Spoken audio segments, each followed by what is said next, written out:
Chapter 154. Both of them reacted very quickly and hastened the speed at which they collected the spiritual herbs. Unfortunately, the two of them did not have the same skill as Ning Cheng, so when the spiritual grasses in the entire spiritual medicine garden were completely dug out, the two of them discovered that they did not even manage to get their hands on a tenth of the spiritual grasses. Looking at the barren spiritual grass garden, the two of them looked at each other in dismay. This Ning Cheng was simply too ruthless. Not only was he ruthless, but his table manners were also ugly. Ning Cheng's impression of these two people had changed a lot. These two people were the geniuses of the Le Continent, and had always been respected by everyone.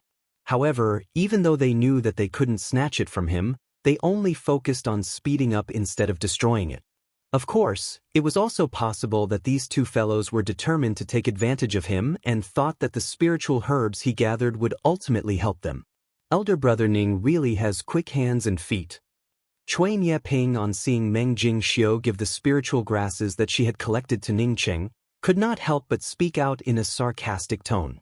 Ning Cheng laughed. I did not expect that the two geniuses from the big academies would also come to snatch things from us cultivators from small places. Fortunately, the things are now equally divided among us. If you want to fight before, I can accompany you. If you don't want to fight, I'm leaving. Cui Nieping gave a sneer and said, Brother Ning's method of sharing it equally is really good. Since Brother Ning came here first, then presumably the things inside the small wooden house were also taken away by Brother Ning, right? Ning Cheng also did not deny it and spoke in a very straightforward manner. That's right, there were a few things in the wooden house that I took away. Very well, then I will have a match with Brother Ning.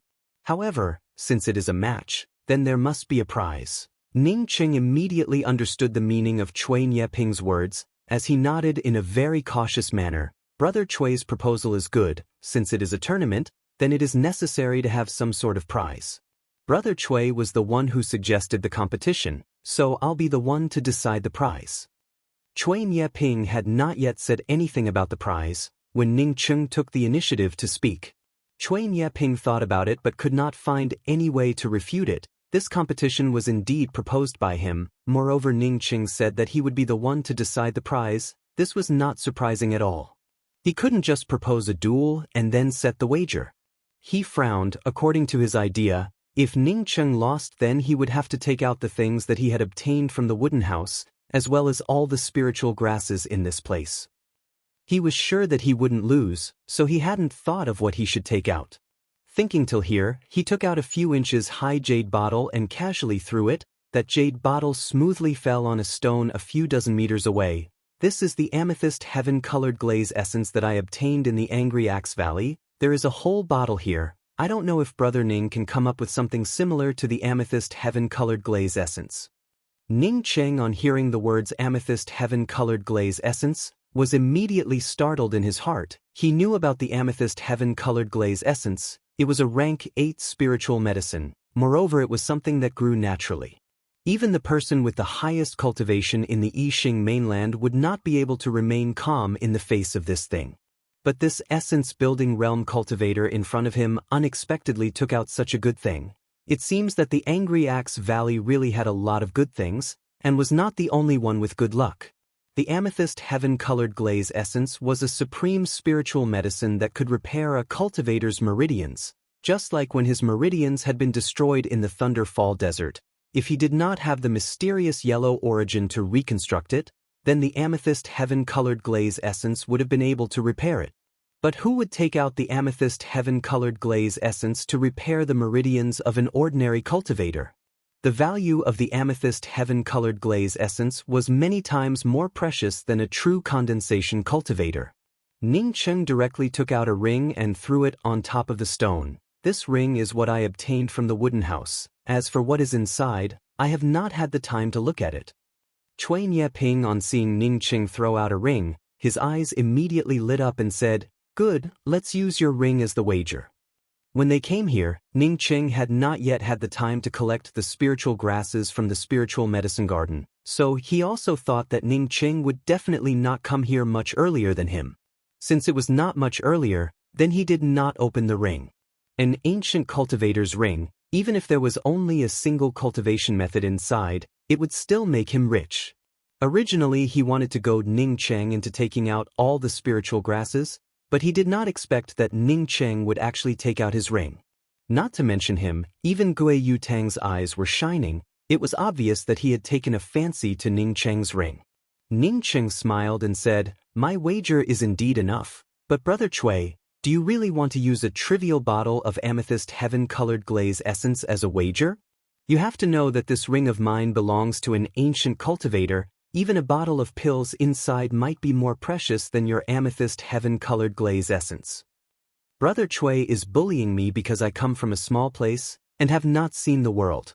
Cui Nieping indeed had this kind of idea. Now that Ning Cheng had called him out, his face turned red and quickly said, "There is no such thing. This ancient cultivator has already fallen for such a long time. Even if there were pills inside his ring, they would have already been corroded. How could they be used again?" Ning Cheng spoke in a neither fast nor slow manner. "Brother Cui, you are just guessing. As for whether that ancient cultivator has fallen or not, I think that Brother Cui is also not sure. Maybe he had fallen not long ago? Besides, even if there were no pills inside the ring, there are still countless spirit stones, magical weapons, cultivation methods. Heh, I don't need to say anything else, right? If he did not have any good things, then how could he use a best quality spiritual artifact as an array flag for the killing intent restriction?" Only Meng Jingxiu knew that what Ning Cheng said was the truth. The owner of this ring really had just fallen. Cui Nieping suddenly frowned. He also knew that what Ning Cheng said was not wrong. He had entered this immortal cave. Wasn't it for the ring that Ning Cheng had just taken out? Thinking till here, he once again threw out a jade bottle, and then threw out 2 storage bags and said, "This jade bottle is also a bottle of amethyst heaven-colored glaze essence. I have a total of 2 bottles, and they are all in here. As for the 2 storage bags, one of them contains spiritual grasses, and the other one contains spirit stones." In any case, he was sure that he would not lose, so he would just have to wait for a while to get his things back. Ning Cheng saw that Cui Nieping really did not intend to take out anything else, and reluctantly nodded. "Well, since that is the case, then Brother Cui, please start." Cui Nieping, seeing that Ning Cheng had agreed to the bet, no longer spoke any more nonsense. With a clear shout, his whole body leapt up and shot a punch towards Ning Cheng. "Hey, does Brother Cui use his fists? I also use my fists." Ning Cheng saw Cui Nieping's fist coming towards him, and calmly spoke those words, as he also blasted out his fist. Cui Nieping and Ning Cheng were separated by more than 10 meters. He just casually took a step forward, and had already arrived in front of Ning Cheng. As this fist blasted out, the surrounding space instantly heated up. All the spiritual qi in the surroundings transformed into a killing intent, as it enveloped Ning Cheng within it. This killing intent was not only fierce and direct, but also did not overflow even half a bit. Meng Jingxiu and Gui Yutang, who were at the side, could only feel the heat from this fist, but were not able to feel the terrible killing intent contained in this fist. This was not a fight at all. Once one was caught in this killing intent, then it would only lead to death. Although Meng Jingxiu's cultivation was relatively poor, she could not feel the killing intent in Cui Nieping's fist, but that did not mean that she could not see it. If Ning Cheng was covered by this fist, then even if Ning Cheng did not die, he would at least lose a layer of skin. Meng Jingxiu had seen 2 essence-building cultivators fight with Ning Cheng. She was sure that those 2 essence-building cultivators were not as powerful as Cui Nieping, who only used his fists. Ning Cheng's fist compared to Cui Nieping's fist was even more insignificant. It was just like a small wooden boat in the middle of a crazy sea. At any time, Cui Nieping's terrifying fist would completely destroy it. Boom, boom, boom. As the 2 fists blasted together, a burst of bone-cracking sounds resounded. Because the fist momentum collided with each other, it immediately dissipated. The imposing manner of the fist wind that dissipated made Meng Jingxiu feel a stinging pain all over her body. She subconsciously retreated a few dozen meters away. Gui Yutang shook his head. He found that he had overestimated Ning Cheng. Cui Nieping's fist was obviously just a probing punch, but this probing punch had already broken the bones in Ning Cheng's hand. He simply would not have the opportunity to fight with Ning Cheng. Ning Cheng was sent flying upside down, but in his heart he was secretly startled. This Guiyu Tang was not any weaker than him. In terms of fist path spells, Guiyu Tang's comprehension was even deeper than his own. A moment ago he really did not use his full strength, but he also knew that Cui Nieping was just probing him. Just a moment ago the bones in his hand were not broken by Cui Nieping, but rather his own hand. Cui Nieping said in a flat tone, "If you only have this much ability, then I am very sorry for you." While speaking, Cui Nieping once again flew up and once again blasted out a fist. This fist was completely filled with the aura of death. It was clear that he already intended to kill Ning Cheng. When Ning Cheng and he had the same strength, he would only propose a fight, but when he found that he could easily kill the opposite party, he, Cui Nieping, would absolutely not be lenient.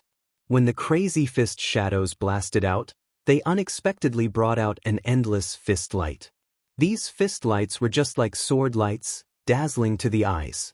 With a majestic imposing manner and the aura of death, Ning Cheng was completely shrouded in this fist light. A kind of bone-marrow-chilling sword intent seeped out. This killing intent under the influence of the fist light completely sealed off Ning Cheng's path to survival.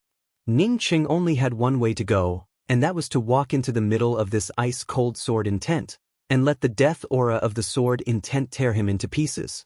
No wonder he was able to come here. It turned out that he had comprehended this kind of extraordinary sword intent. Ning Cheng finally understood.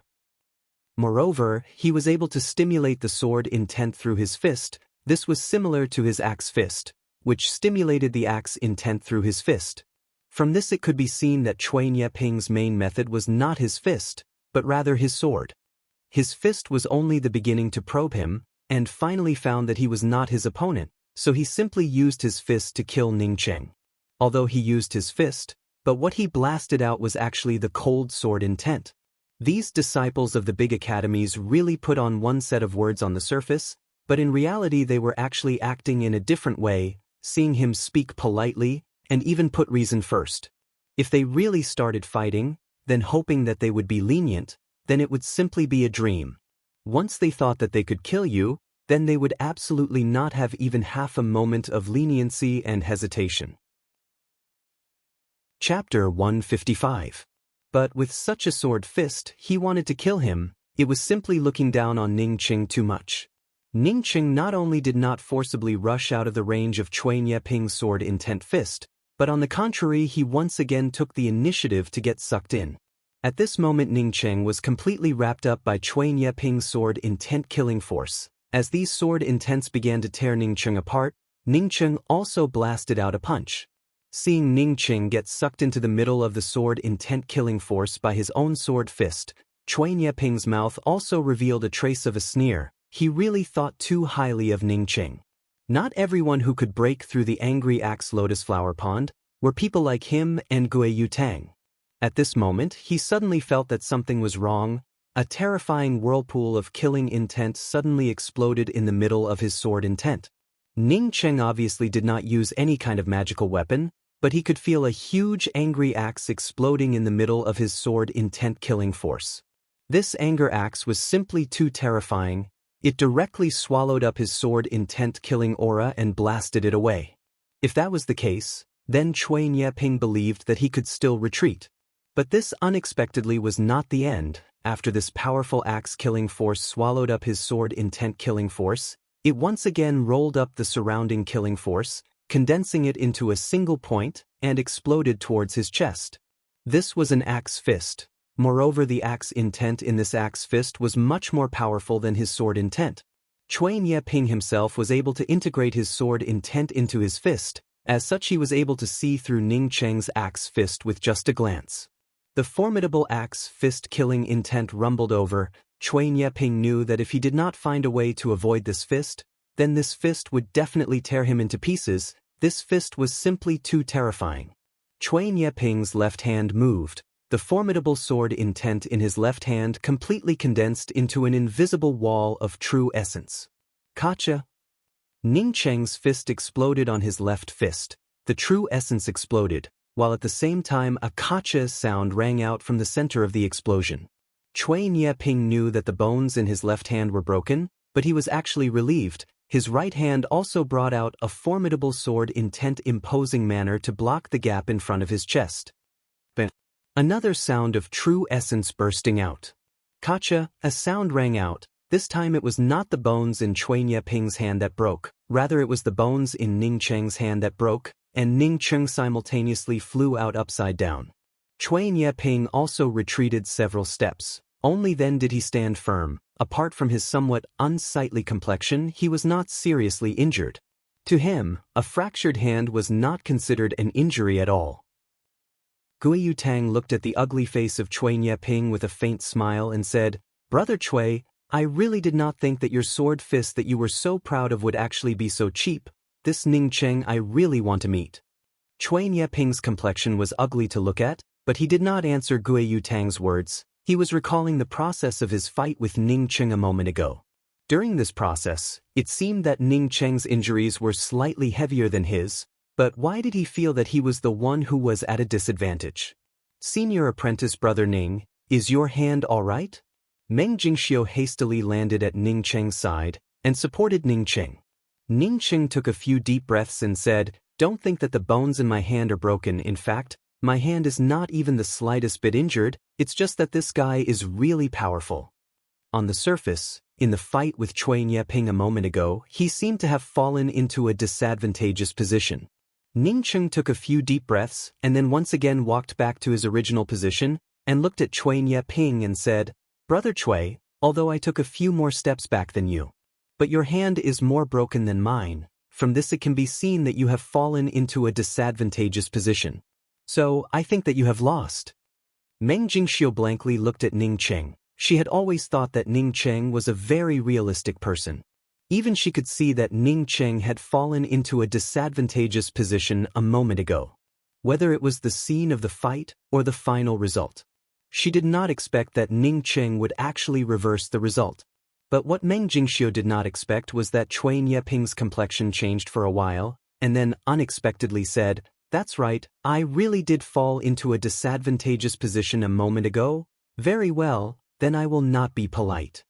Ning Cheng did not wait for Cui Nieping to finish speaking, and had already taken a step forward, and put away all the things on the stone. Cui Nieping's heart was dripping blood. He had only said that he had fallen into a disadvantageous position, and did not say that he had lost, but this guy had already put away all the things. But when he carefully thought about the situation a moment ago, he finally did not raise any objections. He was aware that things did not seem to be the same as what he felt. He was of course very clear about his own injuries. He had only broken a bone in his hand. But Ning Cheng had said that he had broken a bone in his hand. Didn't this mean that Ning Cheng's hand had never been broken from the beginning to the end? If Ning Cheng's hand had never been broken, then why did he hear the sound of bones breaking twice? Gui Yutang also looked at Cui Nieping. Ning Cheng had put away the things, but Cui Nieping unexpectedly did not raise any objections. This did not seem right. It was reasonable to say that Cui Nieping could still continue to fight. "Brother Cui, you finally made me look up to you. It seems that the things that you obtained in the Angry Axe Valley are far more than these." Gui Yutang also felt that it was very strange. Cui Nieping did not seem to be a person who was easy to talk to. When he was still hesitating, he suddenly heard Ning Cheng say, "Junior apprentice Sister Jing Xiu, this time I have obtained a lot of spiritual grasses, and even obtained a ring. It seems that we can go now."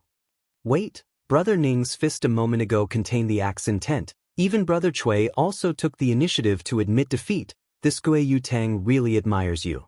I also want to fight with Brother Ning. I think that Brother Ning would not dare to fight, right? Gui Yutang saw that Ning Cheng wanted to leave, and quickly spoke up. Ning Cheng frowned, and only spoke after a long while. "When I fought with Brother Cui a moment ago, I had already experienced the fierceness of geniuses. If not for Brother Cui's amethyst heaven-colored glaze essence, I would absolutely not have fought with you. You must know that my ring is an inheritance from the ancient cultivators." Gui Yutang laughed as he raised his hand and threw a black thing onto the stone and said, "This is the I Xing mainland's top-grade artifact crafting. Material, the true burning star sand." Ning Cheng in his heart was incomparably depressed. These people really had obtained good things. The true burning star sand was a rank 9 artifact crafting material. Even if Ning Cheng had not come into contact with those powerhouses with profound cultivation, he knew that once this kind of thing came out, it would immediately cause a riot. The true burning star sand is something that I found in the Angry Axe Valley. You must know that once my academy comes to know that I took out the true burning star sand as a gambling stake, even if I am a core disciple, I would still inevitably be punished by the academy. Ning Cheng showed a faint smile and said, "The true burning star sand is indeed very precious, but I am just an essence-building cultivator. Why would I want this thing? Or rather, although your thing is precious, but the price tag is still not enough. Perhaps there are more than 10 pieces of the true burning star sand inside my ring. Do you think that I am a fool to use this as a gambling stake with you?" Gui Yutang sneered and said, "Inside your ring, there might indeed be more than 10 pieces of the true burning star sand, but there is also a possibility that there is nothing inside, and it is completely empty inside." Ning Cheng acted as if he did not hear Gui Yutang's words, and did not answer. Gui Yutang, on seeing Ning Cheng's appearance, knew that the chips in his hands were too little. He thought for a moment, and then clenched his teeth and took out a rusty stove and said, "This is something that I obtained in the Angry Axe Valley. Even I am not able to see the grade of it. This should be enough, right?" Ning Cheng's spiritual consciousness fell on the stove. As his eyes flashed with a light, he immediately laughed and said, "Since Brother Gui has said that it is enough, then I certainly do not have any opinion. Brother Gui, please start first." Gui Yutang had been waiting for Ning Cheng to speak these words. Ning Cheng's voice had just fallen, when a blue spear fell into his hands. "Hey, Brother Gui also uses a spear. Ah, I also use a spear," Ning Cheng said as he raised his hand, and the broken spear also appeared in Ning Cheng's hands. When Chuan Yeping heard Ning Cheng's words, he felt that his previous judgment was not wrong. Ning Cheng was definitely not like him who used his fists, and was also not like Gui Yutang who used a spear. Only this kind of person was the most terrifying. But what made him even more afraid was that Ning Cheng did not use a complete spear, but rather the spear head and the spear tail were somewhat broken. When Meng Jingxiu heard Ning Cheng's words, she almost laughed out loud. Fortunately, there was no one here who used an axe. If there was someone who used an axe, then she was sure that Ning Cheng would say, "Hey, you also use an axe? Ah, I also use an axe." Gui Yutang seemed to feel that something was not right, but he had already challenged Ning Cheng. As such, he would absolutely not shrink back. The blue spear in his hands trembled, and immediately transformed into a more than 10 feet long spear. "Eat my spear first." Gui Yutang was incomparably decisive. At the same time that Ning Cheng brought out his spear, the blue spear in his hands had already stabbed out. A blue ripple that was visible to the naked eye appeared in the air. This ripple was like a ripple that fell into a lake and spread out. Even Chuan Yeping, who was standing on one side, was speechless. He had never thought that Gui Yutang's spear skills had already reached this level. This blue ripple condensed out of thin air. It was a sign that the spear intent had reached the large accomplishment stage. Once this spear intent ripple wrapped around the opponent, then the scene would be completely under Gui Yutang's control. But Ning Cheng did not care about it. The spear in his hands continuously transformed into 30 ice-cold spear shadows. These spear shadows in just a twinkling of an eye formed a spear net. Gui Yutang's spear intent rippled out in all directions from a single center, while Ning Cheng's spear net had already brought out the spear shadows and gathered them together. In just a short period of time, the two people's spear intents completely collided with each other. After the blue ripple spear intent and Ning Cheng's 36 profound ice spear shadows collided with each other, it immediately gave out bursts of spear shadows exploding. The blue ripple spear intent immediately collided with Ning Cheng's spear net, and instantly broke apart. But after the blue ripple was broken, it did not dissipate. Instead, it transformed into innumerable blue flashes of light that exploded towards Ning Cheng. Ning Cheng was not the slightest bit afraid. After his spear net collided with Gui Yutang's blue ripple spear intent, it did not dissipate, rather it started to rotate, and blew away the innumerable blue flashes of light. But Gui Yutang actually couldn't help but shiver, as a terrifying bone-chilling cold filled his entire body. Not waiting for him to completely block out this cold chi, Ning Cheng's spear net had already abruptly shrunk, forming a thick profound ice spear shadow as it rumbled towards him. At this point of time Ning Cheng did not even have half a shred of true essence in him that he was gasping for breath. Gui Yutang completely understood why after Ning Cheng and Cui Nieping fought, Cui Nieping obviously did not suffer much, but instead admitted defeat. He was sure that the spear was still not the main weapon of the opposite party. Chapter 156. Boom! Ning Cheng's condensed spear shadow and Gui Yutang's blue spear shadow collided together. Gui Yutang's formidable true essence and spiritual consciousness at this time revealed itself without a doubt. His spear intent was not as good as Ning Cheng's spear intent, as such the blue ripples were broken by Ning Cheng's spear intent. But he abruptly pulled back his spear and brought out a blue spear shadow, blocking Ning Cheng's condensed killing move. This was the final barrier that Gui Yutang's true essence had condensed. As long as Ning Cheng's spear broke through his barrier, even if Gui Yutang did not die, he would still be seriously injured. After the two spear shadows collided, Gui Yutang was directly sent flying for several tens of feet before he fell to the ground. Ning Cheng was also sent rebounding several feet. The confrontation between the two people was even faster than the one between Ning Cheng and Cui Nieping, and had already separated. Gui Yutang was not injured, he had just lost to Ning Cheng in terms of spear intent. As such he fell into a disadvantageous position. But he knew that he had already lost. Ning Cheng was certainly not using a magical weapon. Even if that was the case, he was not Ning Cheng's opponent. Once Ning Cheng used a magical weapon, he would be even worse off. Unless he and Cui Nieping joined hands to deal with Ning Cheng, as a genius, he disdained to join hands with others to deal with a cultivator whose cultivation was not as good as his. I lost, Gui Yutang calmly said as he put away the spear in his hands. At this time how could he not understand? When Ning Cheng and Cui Nieping had fought, he was not injured at all.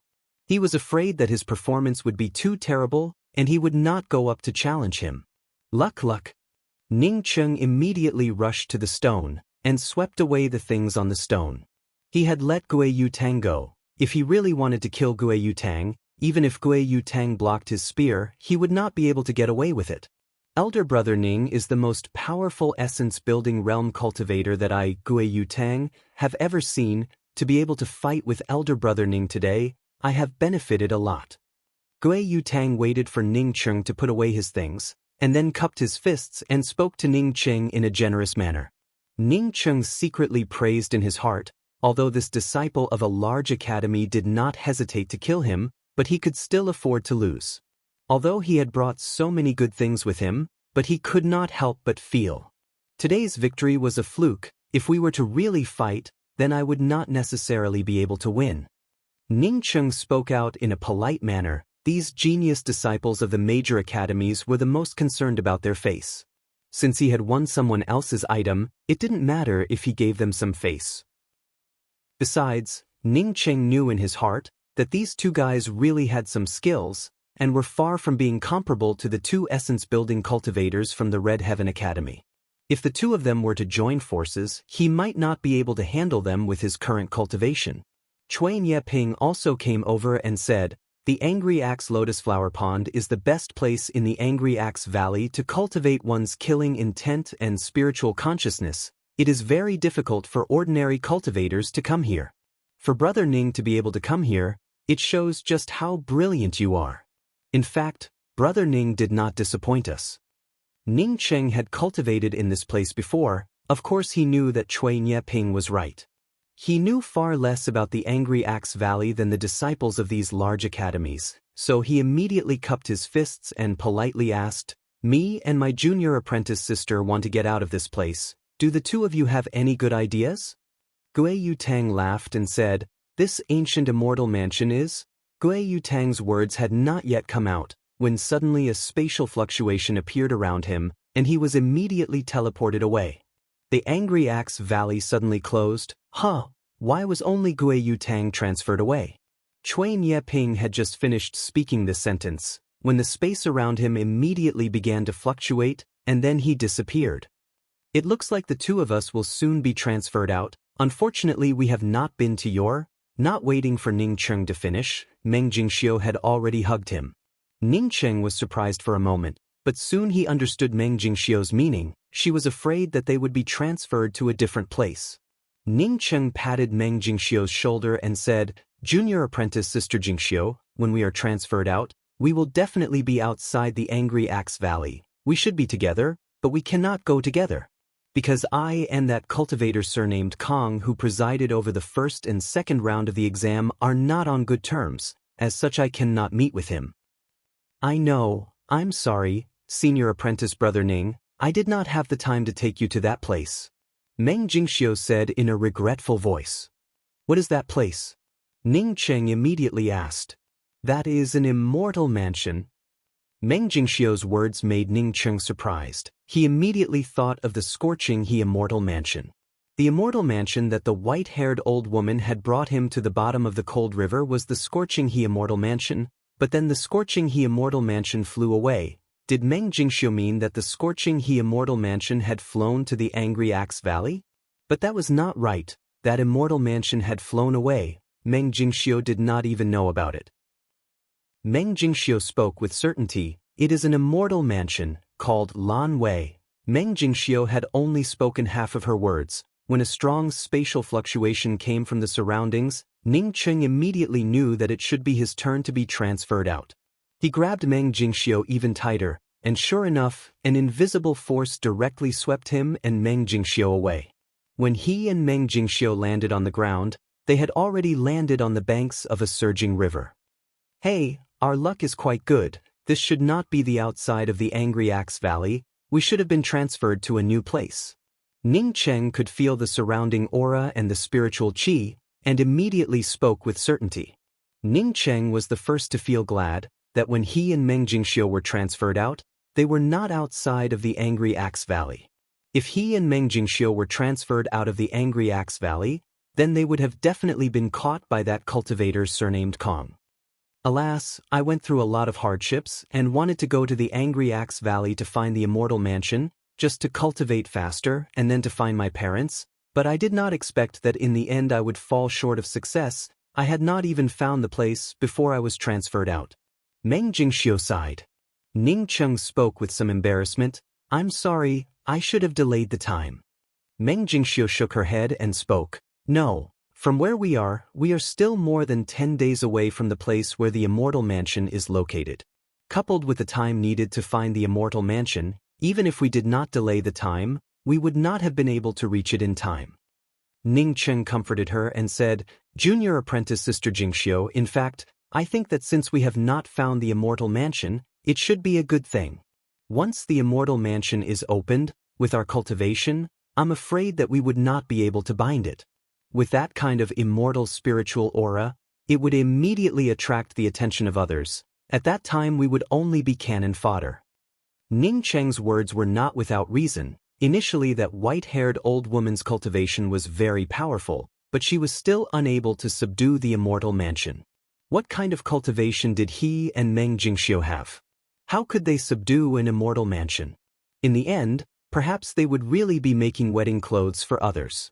Meng Jingxiu believed in Ning Cheng's words. As she listened to Ning Cheng's words, she nodded and said, "What Big Brother Ning said is very true. Later on when our cultivation is high enough, then we can come back to the Angry Axe Valley. But the time that the Angry Axe Valley opens is too long. I heard that it only opens once in 1,000 years. Not necessarily. This time there was an accident in the Angry Axe Valley, so the time that we stayed inside was extended by a lot. I suspect that this accident is because of a problem with the array formation that sealed the Angry Axe Valley. Once this array formation is destroyed, then perhaps we can enter the Angry Axe Valley at any time," Ning Cheng said.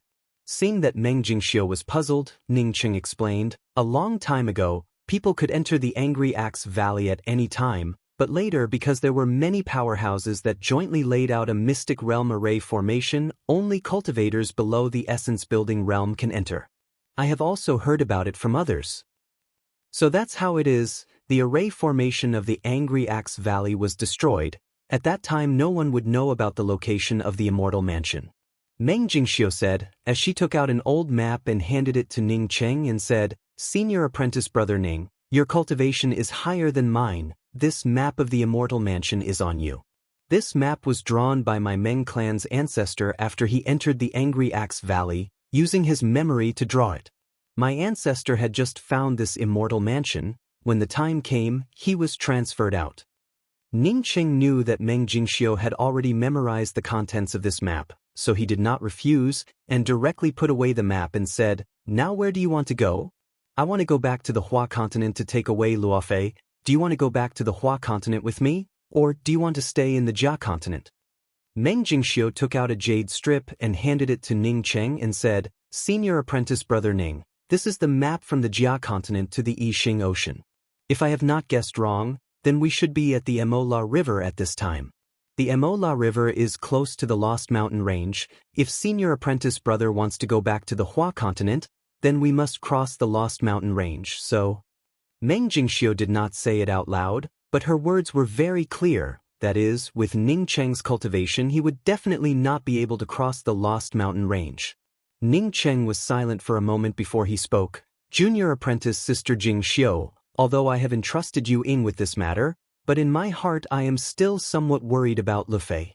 Even if the Lost Mountain Range is a land of death, I still want to try and see if I can cross it." Saying that, Ning Cheng also took out a storage bag and handed it to Meng Jingxiu before speaking. "Junior apprentice Sister Jingxiu, this storage bag contains 100,000 high-grade spirit stones. You can take it for your cultivation. There is also a best quality spirit stone inside. If when you enter the essence building realm, you are not able to obtain the essence building pill, then use the best quality spirit stones to enter the essence building realm." Meng Jingxiu on hearing this quickly shook her head and pushed the things towards Ning Cheng. "Senior apprentice brother Ning, you have always helped me. How can I take so many spirit stones from you? No."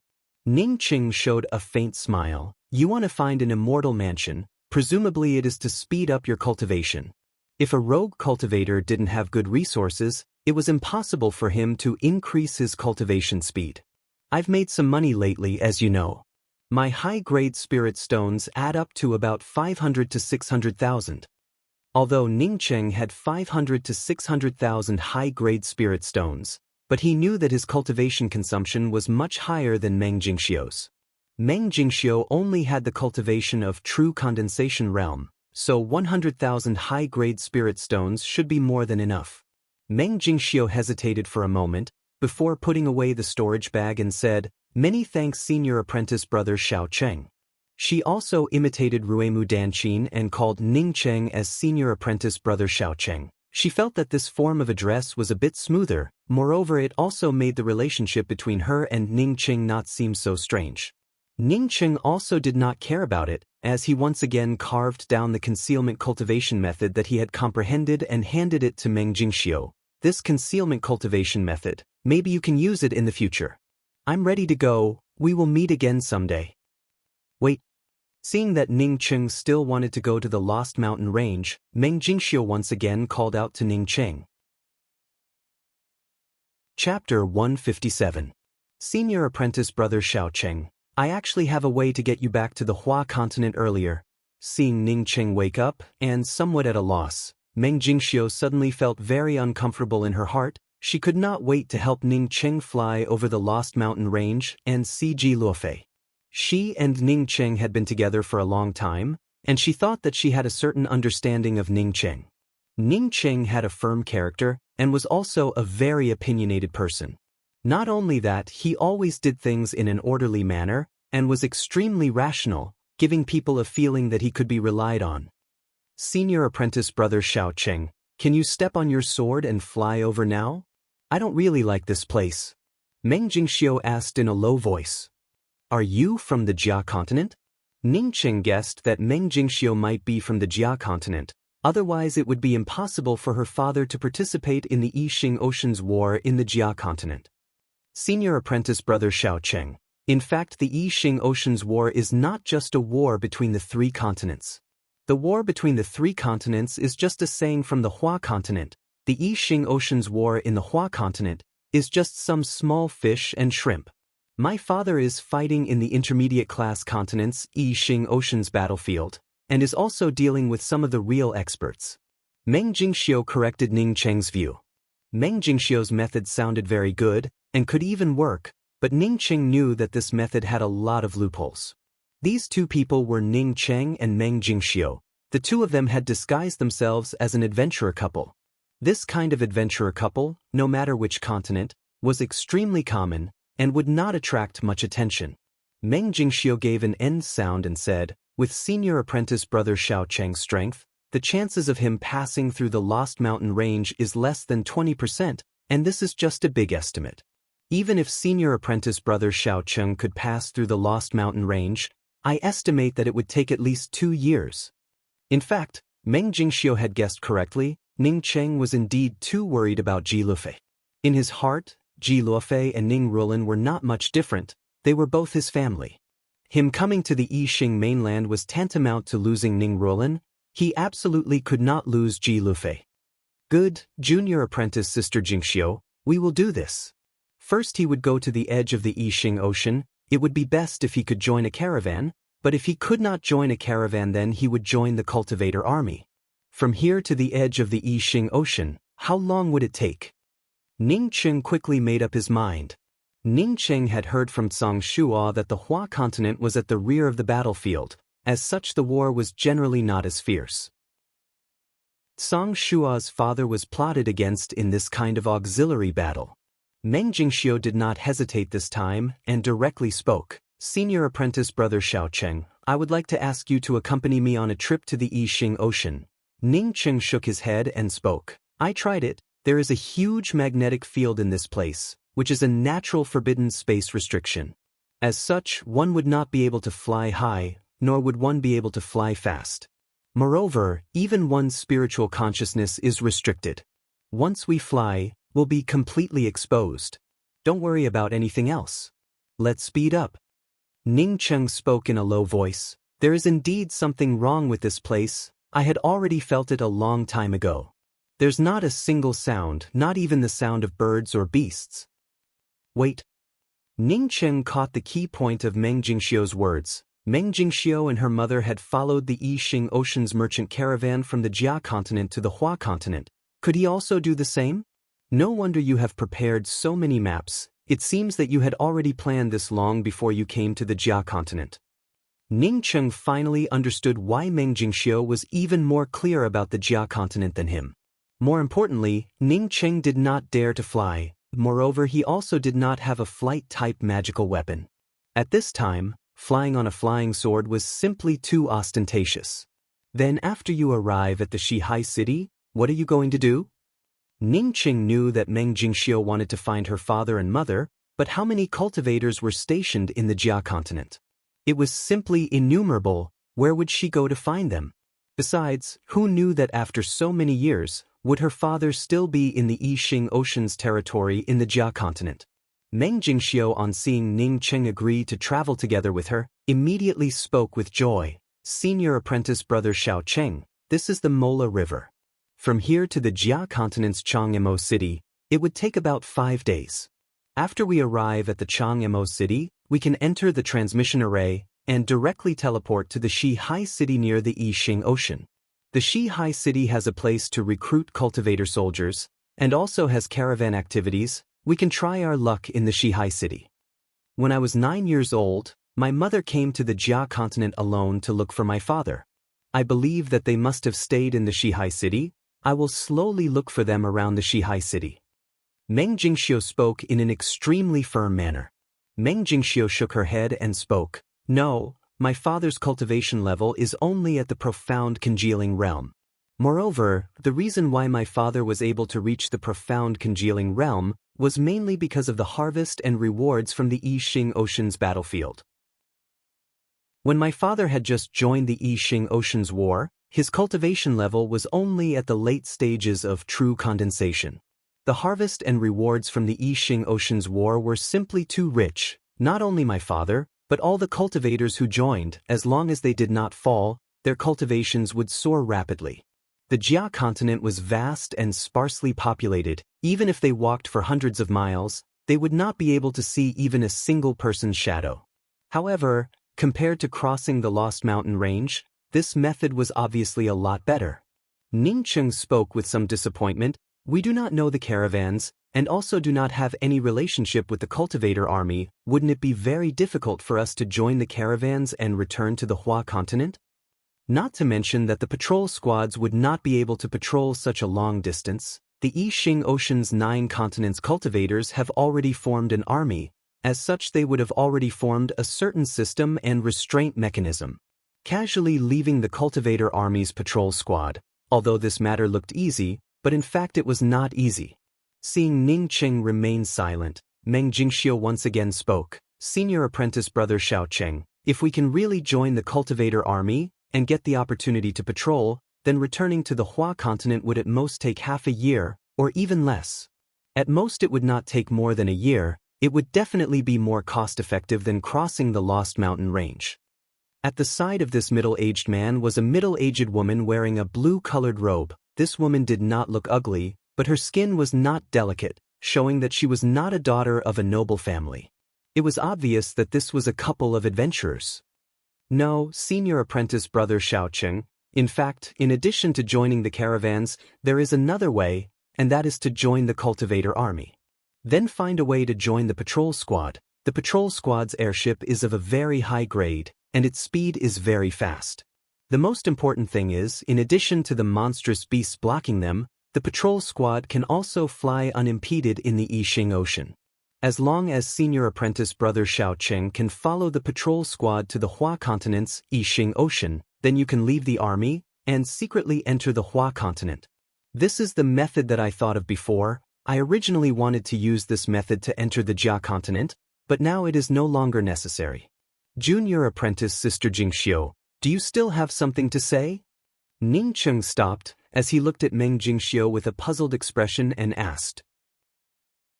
Meng Jingxiu spoke with a cautious expression. Senior apprentice brother Xiao Cheng, my father is in the Yixing Ocean's cultivator barracks. My mother went to look for my father, but has not returned, so I also want to go to the Yixing Ocean's cultivator barracks to have a look. The reason why I want you to accompany me to the Yixing Ocean is not just to prevent you from crossing the Lost Mountain Range. At this time, on the edge of the Jia continent, on a long winding mountain road, there was a middle-aged couple walking quickly. The man's hair was somewhat messy, and there was a faint knife scar on his face, while on his back he was carrying a very heavy-looking broadsword. His rough palms coupled with the knife scar on his face, people could feel the intrepid aura of this middle-aged man from far away. Then your father's cultivation should be very high, right? Ning Cheng thought that since he could fight in the Yixing Ocean of an intermediate-class continent, then his cultivation would certainly not be too bad. That's right, when I was 4 years old, a huge war broke out in the Yixing Ocean. According to my mother, countless Yixing Ocean's cultivators and monstrous beasts flocked to the coast of the Yixing mainland. My father was not optimistic about winning the war, so he let my mother take me with her to the Yixing Ocean's caravan to the Hua continent. Meng Jingxiu had just finished speaking the sentence, when Ning Cheng immediately grabbed Meng Jingxiu's shoulders with joy. Junior apprentice sister Jingxiu, do you really have a way? Hurry up and say it.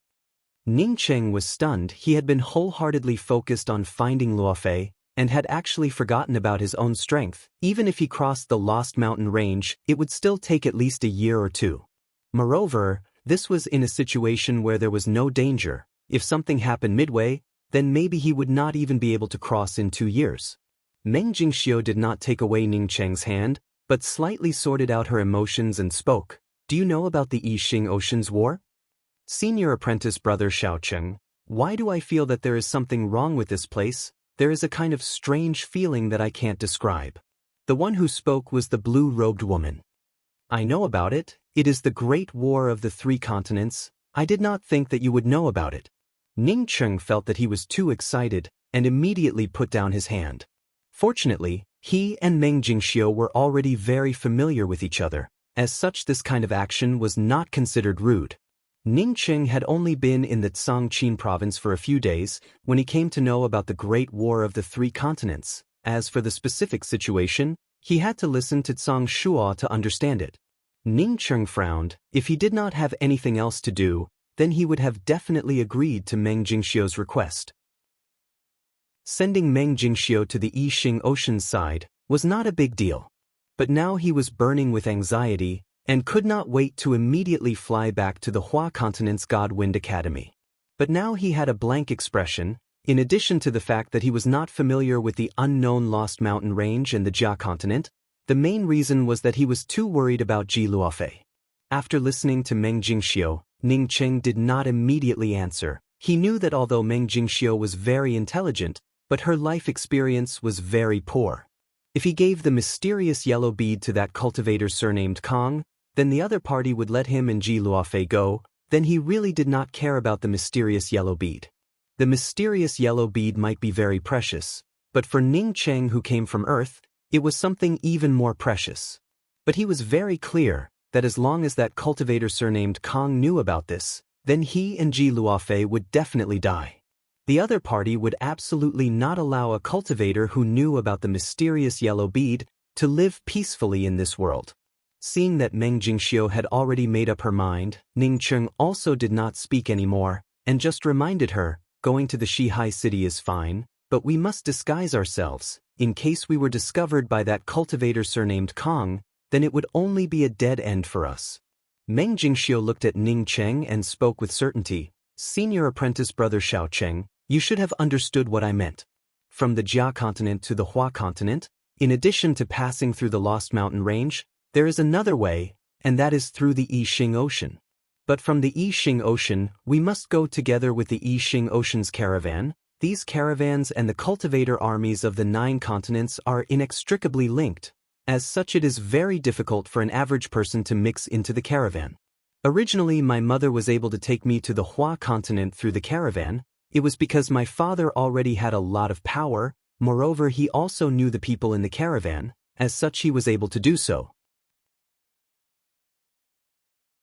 Chapter 158. Meng Jingxiu closely followed Ning Cheng as the two of them sped up. But this long mountain road seemed to be endless. The two of them walked for almost half a day. Seeing the sky gradually turning dark, the two of them still had not come out of the mountain road. Senior apprentice brother Xiao Cheng. Meng Jingxiu felt that something was wrong, as she subconsciously called out in a trembling voice. In the face of death, she was not afraid, but this kind of strange situation made her feel very uncomfortable. Ning Cheng stopped. He looked around and suddenly said, Junior apprentice sister Jingxiu, I think we do not have to continue. If this mountain road is not extremely long, then the two of us must have entered into an illusion array. Illusion array? Meng Jingxiu unconsciously repeated those words. She did not understand array formations, but she knew that array formations were very powerful. Once a person who did not understand array formations entered an illusion array, wanting to come out again, it would be extremely difficult. Even if there was no one controlling it, the people in the illusion array would be able to wander around until they died.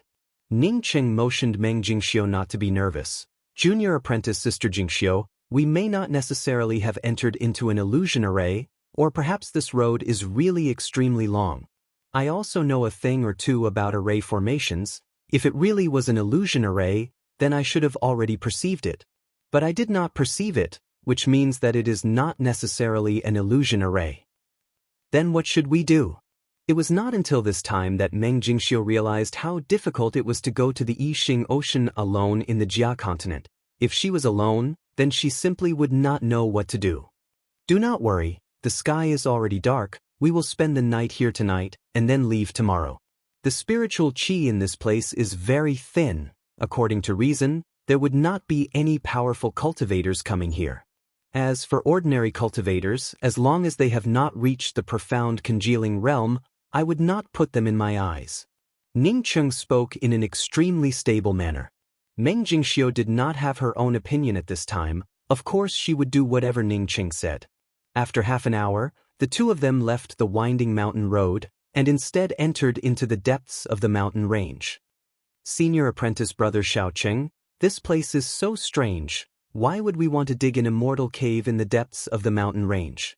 Meng Jingxiu knew that Ning Cheng wanted to dig an immortal cave in the depths of the mountain range, and asked in a puzzled manner.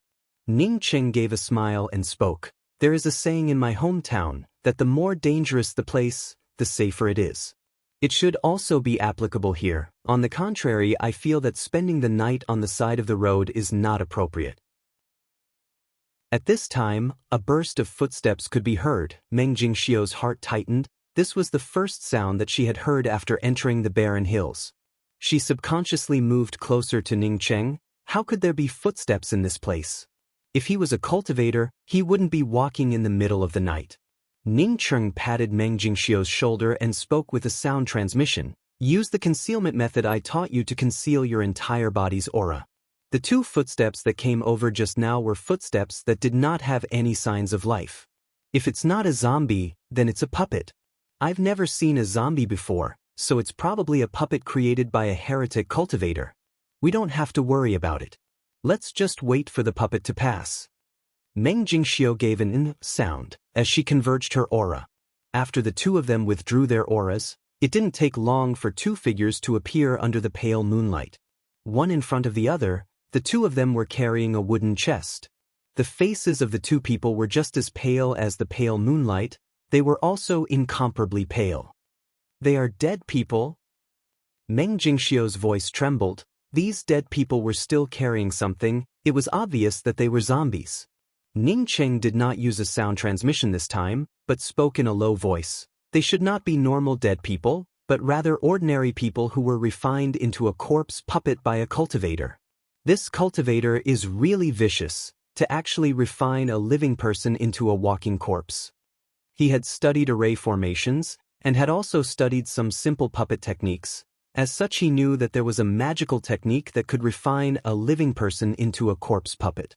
This kind of magical technique was extremely cruel. As such, Ning Cheng did not have any interest in it.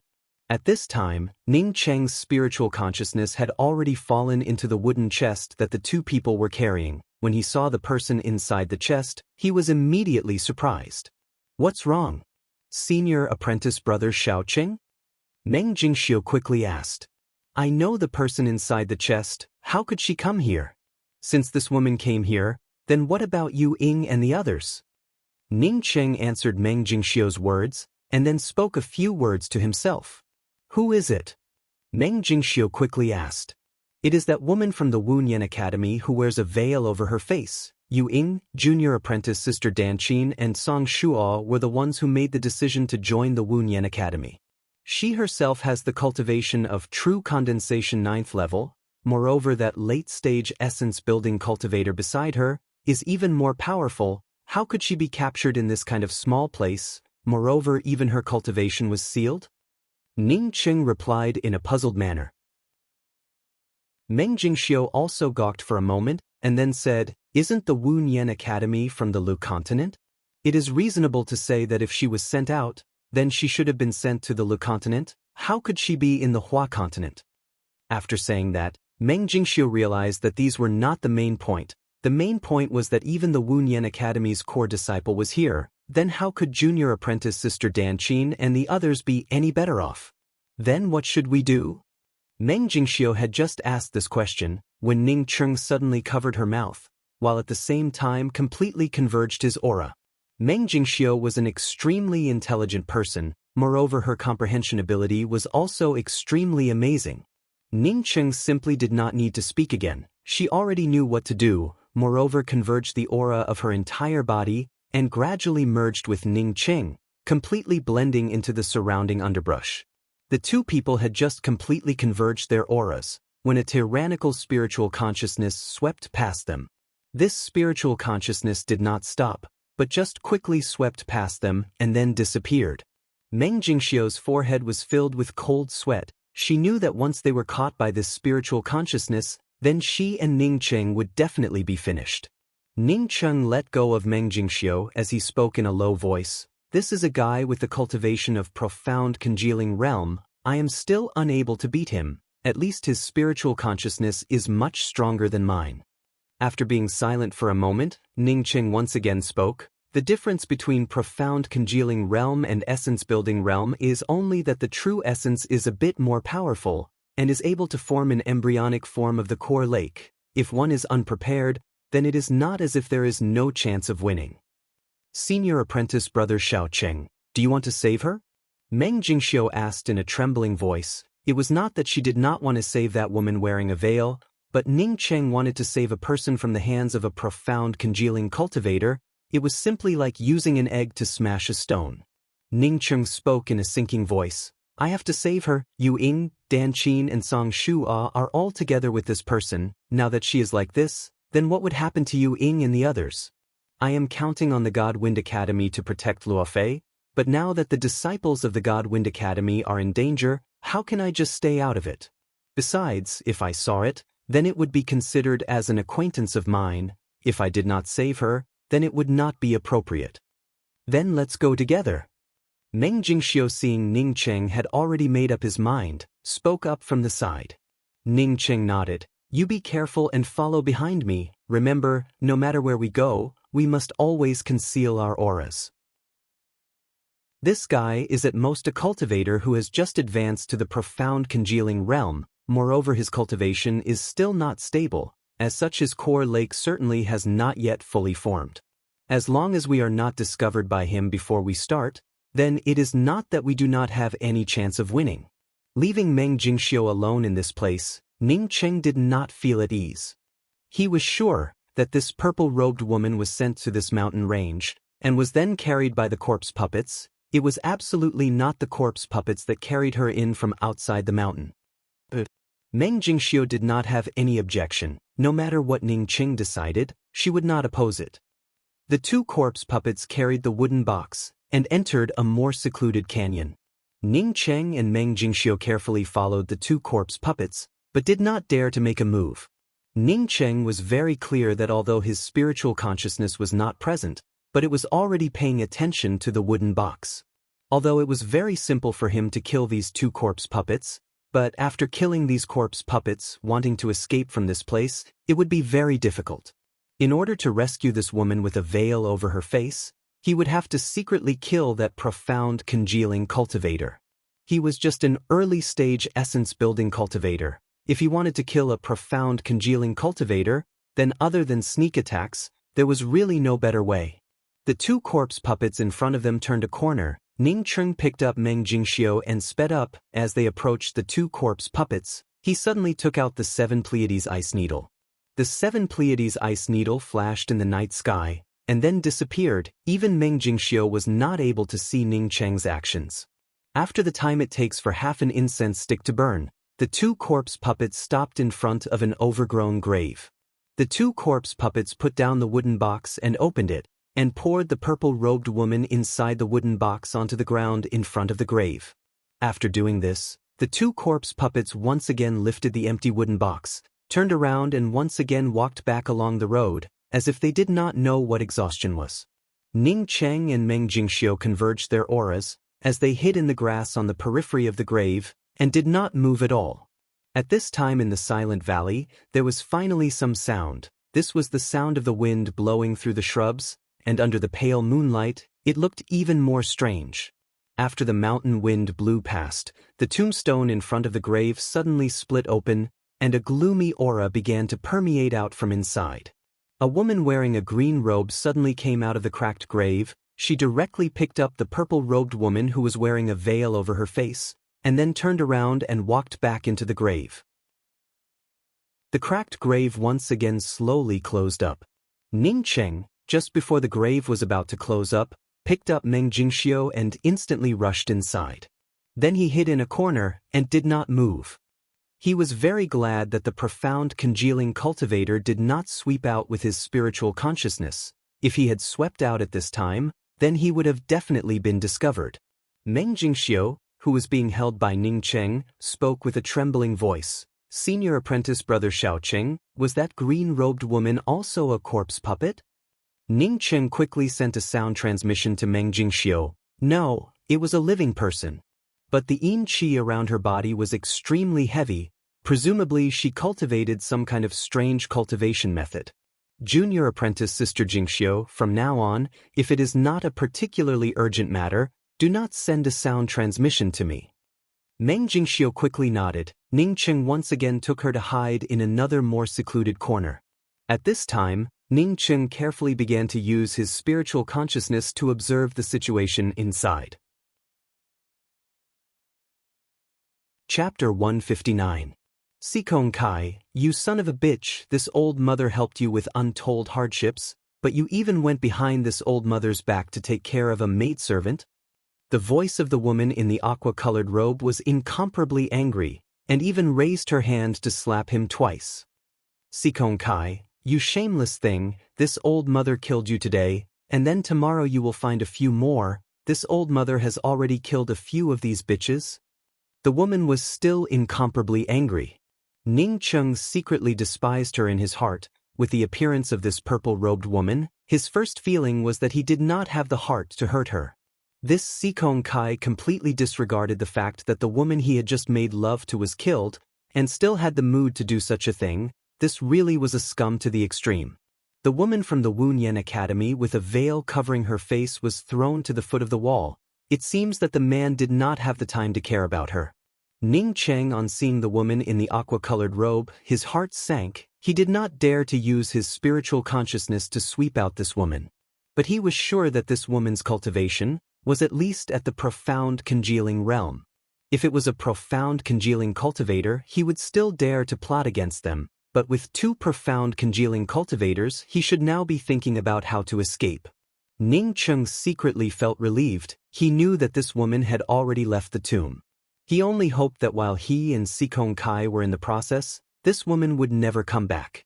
When this woman left, Sikong Kai simply did not care about it. His gaze once again fell on the body of the purple-robed woman. His eyes flashed with joy and a fiery light.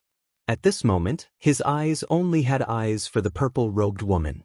Ning Cheng patted Meng Jingxiu with his hand, motioning her not to move for the time being, while he himself carefully moved to the entrance of the opposite stone chamber. Fortunately, Meng Jingxiu was aware of the seriousness of the matter and forcibly stabilized herself. With Ning Cheng's help, her restlessness also calmed down, and finally once again completely concealed herself with the surrounding environment. The two people walked very slowly. After the time it took for an incense stick to burn, Ning Cheng and Meng Jingxiu finally stepped onto a flat ground. This was not a big stone house, and in each of the four corners of the stone house, there was a burning stove. The man called Sikong Kai awkwardly spoke. "Jiao Jiao, I have been waiting for you for a long time, but you did not come back, so I missed you a little. So first?" It can be said that Ning Cheng's plan was already half completed. If at this time Meng Jingxiu's blood flow accelerated, or even her heartbeat was discovered by this person, then it would truly be over for her. But as Ning Cheng went down, he slowly understood why the other party wanted to cultivate in this place. In the depths of this damp grave, there was actually an extremely dense spiritual energy. This kind of spiritual qi had a very evil aura to it, causing Ning Cheng to feel a kind of indescribable awkwardness. Her face was so perfect that it was even more beautiful than a fairy that had walked out of a landscape painting. Her incomparably beautiful face coupled with her tightly shut eyes made it hard for people to look away. Once this woman woke up and opened her eyes, how beautiful would she be? Sikong Kai gave a snort, but in the end did not refute. He casually picked up the purple-robed woman from the ground and threw her on the wooden couch and said, "I heard that this is a woman with an extremely high-quality spiritual root. Wait a minute."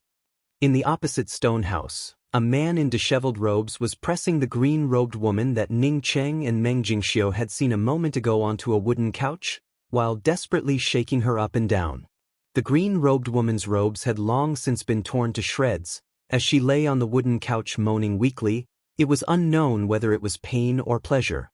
Jiao Jiao raised her eyebrows as she reached out to grab the purple-robed woman and said, "Since you said that you would give it to me first?"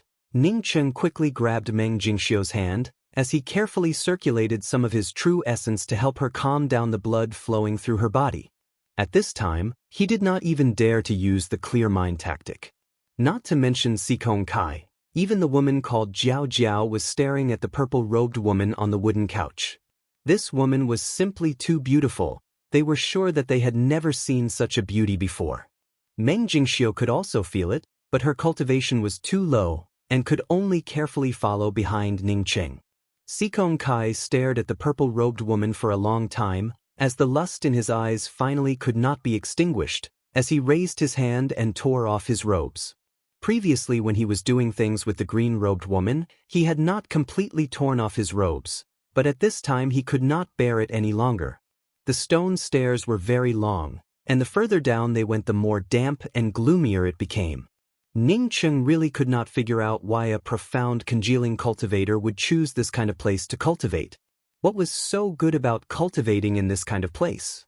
But Meng Jingxiu was different. She had never seen such a thing before, and just looking at it for a while made her feel weak all over. In the beginning, Ning Cheng did not care about Meng Jingxiu's movements. Meng Jingxiu could be considered to be a lone wanderer outside. Even if she saw this kind of thing, she would not make a fuss about it. But now Meng Jingxiu's blood flow was actually accelerating. How could this be? The stone house did not have a door. Moreover, the restrictions were also not activated. Ning Cheng used his spiritual consciousness to carefully examine the stone stairs several times, and found that these stone stairs were extremely old. He estimated that they were not built by that profound congealing cultivator. It was very likely that this profound congealing cultivator had found this place, and then found that this place was not bad. As such, he decided to stay here. This stone house obviously had 4 furnaces burning with flames, but Ning Cheng and Meng Jingxiu could feel a chill coming from it. Even the flames were incomparably cold. Ning Cheng gave a sigh. Fortunately, that profound congealing cultivator was in high spirits at this time, otherwise it would have been a big problem. Ning Cheng arranged a trap and kill array formation at the exit of the tombstone, and then carefully and slowly moved down the stairs. He did not dare to activate this trap and kill array formation at this time, but in case he could not beat him and decided to escape, he could then activate the trap and kill array formation to block the opponent for a period of time. There was a corridor on the left and right side of the stone house. Ning Cheng was just thinking about which corridor he should take, when the corridor on the right side started to emit bursts of groaning sounds. Ning Cheng gave a signal to Meng Jingxiu, as the two of them carefully entered the corridor on the right side. At the end of the corridor were 2 stone houses, and the groaning sounds were coming from one of the stone houses. Sikong Kai's complexion turned a bit ugly, but he did not flare up, and just said, "Jiao Jiao, you have already killed that person, shouldn't you be able to breathe a sigh of relief now?" Meng Jingxiu was thinking about whether or not Ning Cheng would act at this time, because this time should be the best time to act. In fact, Ning Cheng was also considering whether or not to act at this time, as the scene in front of him was not within his calculations. But if he acted at this time, then he would definitely be able to seriously injure this profound congealing cultivator. "Good, Sikong Kai, you actually dare to act against this old lady?" This woman called Jiao Jiao was really angry, as she unexpectedly turned around and rushed out of the stone house, and soon disappeared. Fart. The woman called Jiao Jiao gave an angry shout, as she raised her hand and split the green-robed woman who had already sat up, and was cowering on the side, into 2 halves. Inside the tomb, there was a stone staircase that led downwards. Ning Cheng did not dare to sweep out with his spiritual consciousness too far, and only checked within a range of 10 meters. This stone staircase was definitely more than 10 meters. Ning Cheng also did not continue to check. In front of a profound congealing cultivator, he had to be careful. Dang! A sound of impact resounded in the underground tomb, and instantly an even louder sound echoed out. Fart! Jiao Jiao angrily scolded Sikong Kai for the second time, while simultaneously raising her hand. A flying sword suddenly appeared in her hands. The next moment the flying sword was already heading towards the neck of the purple-robed woman. Sikong Kai hastily stood in front of her. "No, I must obtain this woman, just this one. I promise that in the future to you." Ning Cheng and Meng Jingxiu were hiding behind a pillar on the left edge of the door, from which they could clearly see the scene inside the stone house on the right. Ning Cheng, who was watching from afar, was also almost startled, but fortunately he was aware that he was in a dangerous situation and quickly recovered. Ning Cheng was still hesitating when an angry cold snort arrived from the outside. Ning Cheng, on hearing this cold snort, immediately suppressed his desire to start. Meng Jingxiu, on seeing the scene, her face suddenly turned red. Fortunately, she was aware of where they were, and was able to forcibly conceal her own aura.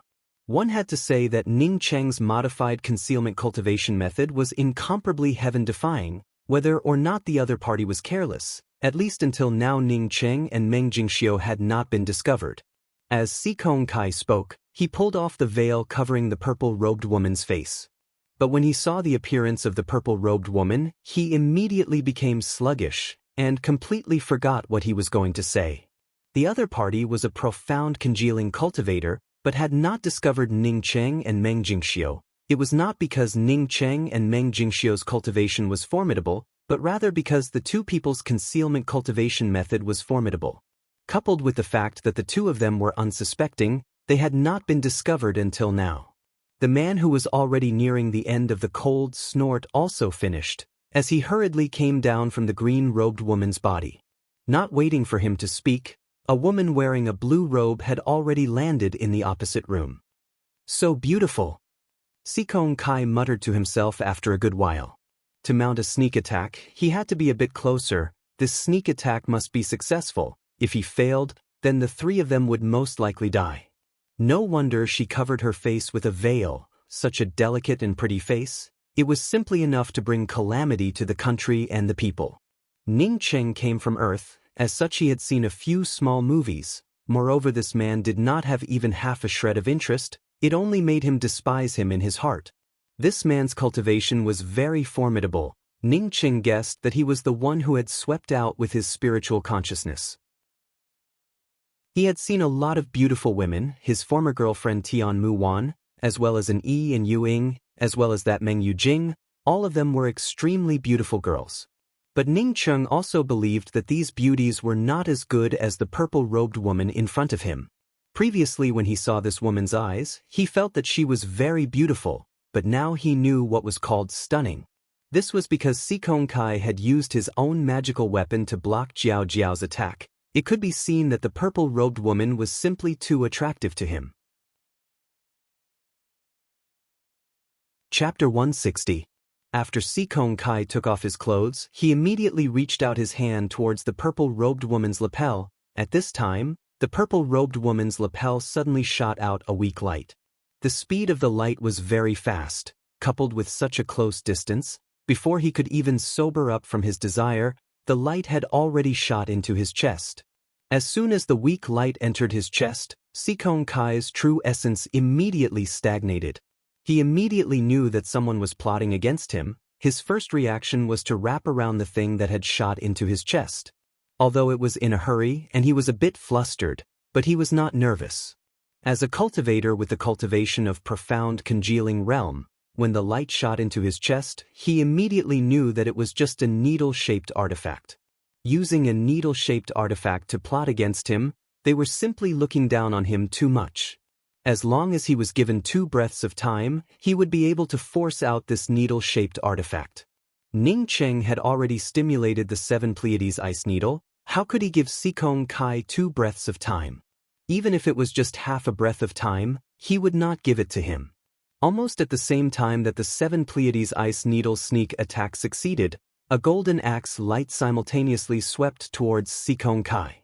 Angry Axe second form, Tornado. This was Ning Cheng's fastest and most powerful axe intent-killing move. Ning Cheng was well aware of the main point of a sneak attack. He had to kill in one strike. Once he was in a stalemate with the other party, then it would not be a sneak attack, but a serious fight to the death. Once the fight was over, Ning Cheng believed that he was not a match for a profound congealing cultivator. The powerful golden axe-killing vortex had already formed in just a breath of time, and before the second breath of time had even passed, it had already exploded towards Sikong Kai's dantian. Such a powerful angry axe-killing intent, Sikong Kai could feel the extremely powerful axe-killing intent, causing him to panic in his heart. He realized that this sneak attack was not as simple as he thought it would be. He no longer cared about the 7 Pleiades ice needle that was already close to his dantian, and brought out a black morning soul puppet. Bang! A loud explosion resounded in the stone room, completely destroying the door to the stone room. They did not know what material this stone room was made of, but it unexpectedly did not collapse. The bottom of the stone room was smashed open, revealing a dark hole. A putrid smell came from the inside of the cave. Ning Cheng and Meng Jingxiu did not even need to use their spiritual consciousness to observe. They knew that there were corpses below. The golden killing intent vortex that Ning Cheng had stimulated was unexpectedly blocked by Sikong Kai in a hurry, leaving behind only a few bloodstains in front of Sikong Kai's dantian. Meng Jingxiu, who was watching from the side, felt her heart sink. She knew that this axe was probably Ning Cheng's most powerful move, but such a move was unexpectedly not able to wound Sikong Kai. It meant that today they would be in a terrible situation. Understanding the situation, Meng Jingxiu was just about to step forward to help, when she saw Sikong Kai throw out a punch towards Ning Cheng. Ning Cheng completely ignored Sikong Kai's punch. On the contrary, the true essence around his body unexpectedly started to fluctuate violently. Ning Cheng was burning his essence blood. This was something that Meng Jingxiu could see with a glance. The aftereffects of burning his essence blood were very big. As such, Meng Jingxiu also knew that Ning Cheng currently had no way out. Bang! Sikong Kai's fist slammed into Ning Cheng's chest, causing Ning Cheng to fly out upside down. At the same time, Sikong Kai's chest suddenly burst open. Meng Jingxiu quickly rushed out and caught Ning Cheng in her arms. She was shocked to find that half of Sikong Kai's belly had already disappeared. All of his internal organs had been blown up into a complete mess. It was an abnormally horrifying sight. A burst of weakness came over him, causing Sikong Kai's eyes to split open. He did not expect that the opposite party would be so decisive and would even explode the ice needle-type artifact that had already invaded his body. Sikong Kai, who had originally wanted to take advantage of the situation to kill Ning Cheng, found that his true essence was completely unable to move. Coupled with the appearance of Meng Jingxiu, he immediately lost all his fighting spirit and turned around to escape. But the dispirited Ning Cheng once again spurted out a mouthful of essence blood as he brought out the great axe in his hands. Another golden axe trace streaked across. This time the golden axe trace did not bring out any killing force. It just turned into a thin line of axe shadow as it chopped down diagonally towards Sikong Kai's shoulder. Poof! Sikong Kai's body was directly split apart by this axe shadow. Even if that was the case, the other half of Sikong Kai's body could still move, and in just a twinkling of an eye, he had already disappeared from the entrance of the stone room where the fight was taking place. Ning Cheng also did not hesitate to throw out several array flags. At this time the trap and kill array that he had arranged at the entrance of the tomb suddenly opened. After just a few breaths, a pitiful scream came from the entrance of the tomb. This sneak attack from the beginning to the end of the fight only lasted for a dozen breaths of time, but in the middle of the fight, it was extremely fast. By the time Meng Jingxiu was ready to help, the fight had already ended. But when a pitiful scream came from outside, Meng Jingxiu could clearly hear it. It was Sikong Kai's voice. Meng Jingxiu knew that Ning Cheng had arranged a trap and kill array outside, but she did not know that this trap and kill array was prepared for Ning Cheng to escape. Now that she saw Ning Cheng's trap and kill array kill Sikong Kai, she couldn't help but admire Ning Cheng's vision in her heart. Ning Cheng's entire body felt weak as blood flowed out from the corners of his mouth. He was very clear that he had to leave this place as soon as possible. Junior apprentice Sister Jingxiu, take Sikong Kai's storage ring. Let's hurry up and leave. There is an opening stone bead on the side of the tomb. Hearing Ning Cheng's words, Meng Jingxiu was suddenly startled. She immediately went over and took Sikong Kai's storage ring, and then carried the unconscious purple-robed woman on her back. She then picked up Ning Cheng and quickly rushed out of the stone room and soon drilled out of the tomb. Ning Cheng's injuries were too heavy, and he was also unconscious.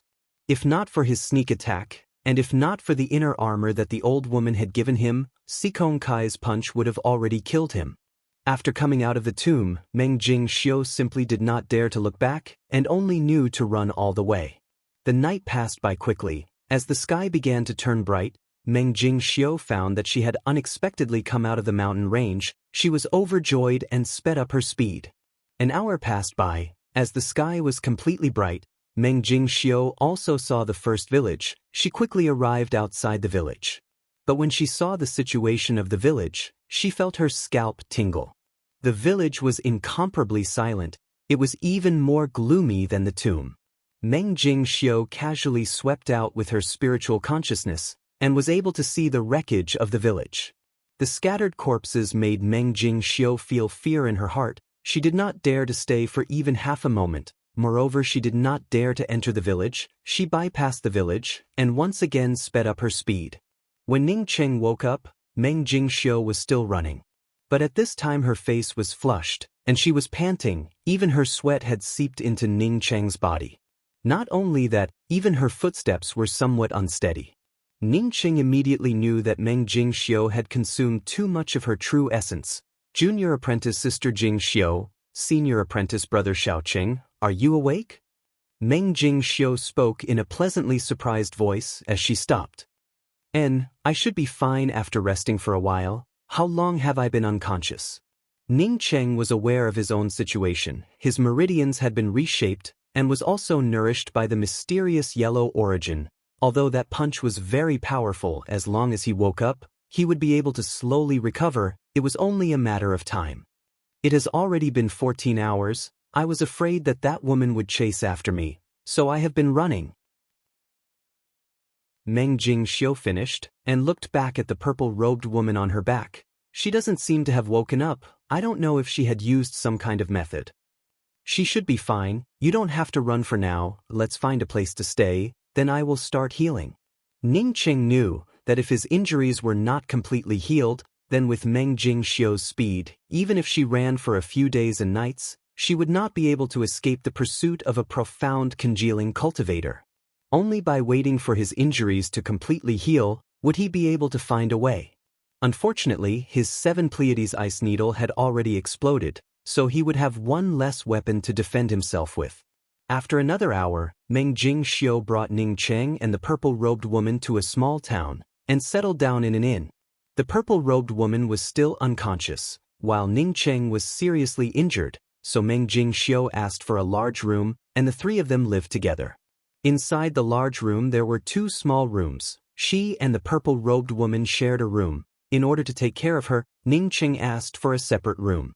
Because Ning Cheng was seriously injured, he could only arrange a simple shielding array formation and began to heal himself. After a day passed, Ning Cheng's injuries had stabilized. His injuries were too heavy. In the absence of advanced level healing pills, he could only slowly recover. Ning Cheng did not ask Meng Jingxiu to leave immediately, but continued to stay in the inn. He wanted to sort out all the things that he had obtained. The most important things were the 2 rings that he had obtained in the Angry Axe Valley, as well as the mirror. These 3 things, Ning Cheng had long wanted to take them out and observe them, but he did not have the time to do so. Now that he was free, the first thing he did was to take out the ring where his life essence was hiding. Compared to the mirror, Ning Cheng was more interested in knowing what was inside the ring. Ning Cheng was very clear that a ring that could accommodate a life essence. This ring was definitely not simple. Ordinary storage bags and rings were simply not able to accommodate a life essence. Perhaps it was because the life essence often came in and out of the ring. As such, the restrictions on the ring were not very complex. In just an hour, Ning Cheng was able to break open the restrictions on the ring. When Ning Cheng saw the things inside the ring, he was immediately shocked. He did not know if this ring was rich or if it was barren. There were only 3 things inside the ring. The first was a pill furnace, the second was a pill furnace. The third was a pile of high-grade spirit stones. Ning Cheng roughly estimated that this pile of high-grade spirit stones was at least in the millions. In addition to this, there were no spiritual grasses, pills, jade strips, or even magical weapons. Ning Cheng frowned. He was sure that there were other things inside the wooden house. Perhaps it was the magical weapon that the life essence had hidden, but unfortunately, he did not have the time to check it out. As such a powerful expert, it was impossible for him to not have any magical weapons. Now that he did not find any of these things in the ring, nor did he find any of the things that cultivators needed, it meant that the life essence that he had destroyed had other rings. For the time being, Ning Cheng did not touch this ring, as he took out another ring. This ring, he guessed that it should belong to Han Xiang. Regarding this Han Xiang whom he had never met before, Ning Cheng had a very good impression of her. If not for Han Xiang's immortal cave, he would not have progressed so quickly. Chapter 161. The restriction on Han Xiang's ring was still intact. Moreover, there was no trace of it being broken, which made Ning Cheng somewhat puzzled. Ning Cheng tried various methods but was not able to open the ring, and finally used a drop of blood to refine it. Only then was he able to slowly grind away the restriction on Han Xiang's ring. But after Ning Cheng opened the ring, he suddenly became speechless. Inside, in addition to a pile of women's clothes, there were only a variety of strange materials. Ning Cheng picked up these materials, but found that he did not recognize any of them. It should not be a material for crafting artifacts. What was even more distinctive was that the undergarments inside the ring were ingenious. If Ning Cheng did not know that this ring was definitely not of an earthling, he would have even suspected the origin of Han Xiang. The undergarments inside were all made from a variety of materials as thin as cicada wings. Just looking at it would make one feel incomparably sexy, not to mention wearing it on the body. In Ning Cheng's impression, Han Xiang should be a very strict and quiet woman. But this kind of different style of undergarments suddenly made Ning Cheng's impression completely change. In addition to these clothes and a pile of materials, Ning Cheng did not see even a single magical weapon or a single spiritual grass. There was not even a single spirit stone residue. Ning Cheng was extremely disappointed as he put away the ring and finally took out the mirror. This mirror was what Ning Cheng was looking forward to the most. It was the origin aura of the mirror that attracted him to Han Xiang's immortal cave at the bottom of the river. The mirror was oval in shape, with a light purple frame. Ning Cheng did not know what material was used to refine the mirror, but at least Ning Cheng felt that the mirror was extremely clear. The tray of the mirror was a rectangular piece of wood. Ning Cheng swept it with his spiritual consciousness, but found that his spiritual consciousness could not penetrate it. He knocked on the piece of wood with his hand, and found that it was empty inside. Ning Cheng touched the rectangular piece of wood all around, and found a protruding point on the edge. He subconsciously pressed it with his hand. Click!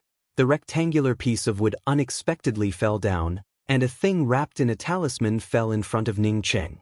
Ning Cheng picked up the thing that fell down, and directly tore open the talisman wrapped on the outside. A pale freshwater-colored bead appeared in Ning Cheng's hands. A strong water-attributed origin aura spread out, causing Ning Cheng to feel incomparably anxious in his heart. At this moment, he was not in the mood to care about the beauty of the bead. He was anxious about how to put it away. This kind of powerful origin energy could not be blocked by a storage bag. If he had known that a bead with such a strong origin energy would come out after opening it, he would have done nothing. Ning Cheng reacted quickly. In a hurry, he wanted to throw the watercolored origin bead into the mysterious yellow bead. He had previously put things into the mysterious yellow bead, but he had never put them in.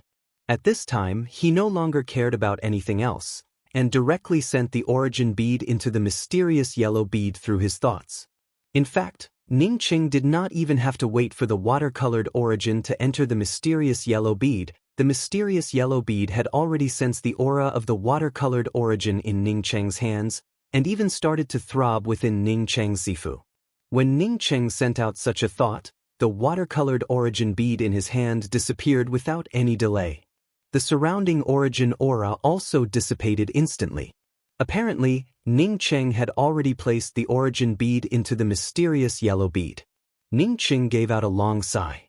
Once this thing's origin aura leaked out, it would be equivalent to courting death. From the looks of it, the mysterious yellow bead also had its own selection of things. Ordinary things could not be put in, but things of origin energy could be thrown in. Ning Cheng still did not know if he could enter the mysterious yellow bead. He had not tried it, nor did he dare to try it. Once he entered the mysterious yellow bead would be exposed to the outside, and perhaps the mysterious yellow aura would immediately leak out. For him, if it was not an absolutely safe place, he would not try to enter the mysterious yellow bead.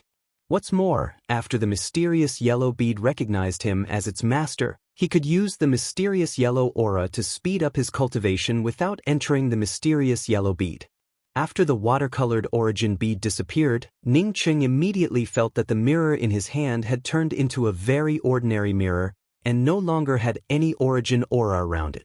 Ning Cheng's thoughts swept into the mysterious yellow bead and found that the mysterious yellow bead still looked the same as before, with a yellow haze. However, within this yellow haze, there was a trace of water attribute aura. As for the watercolored origin bead that had just entered the mysterious yellow bead, he had not seen it at all. Ningqing shook his head and did not care about it. This thing was something he had obtained by chance. As for what it had turned into inside the mysterious yellow bead, he did not have any interest in exploring it. He picked up the talisman wrapped around the watercolored origin bead on the ground and swept it with his spiritual consciousness. A moment later, Ning Cheng's hands almost trembled with excitement. He did not expect that after searching for a long time, this talisman wrapped around the origin bead would turn out to be the most precious. It turned out to be a rank 8 blood escape talisman.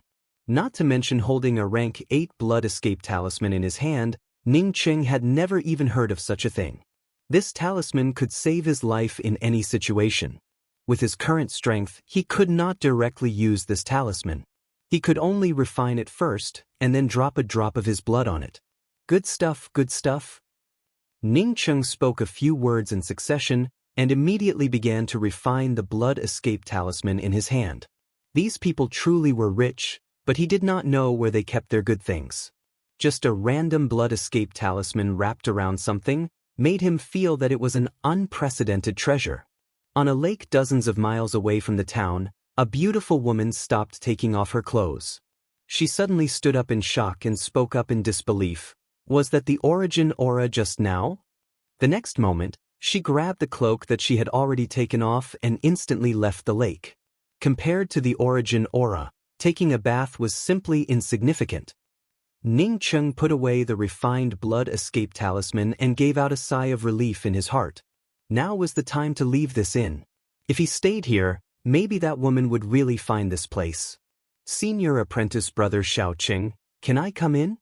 Meng Jingxiu's voice came from outside the door.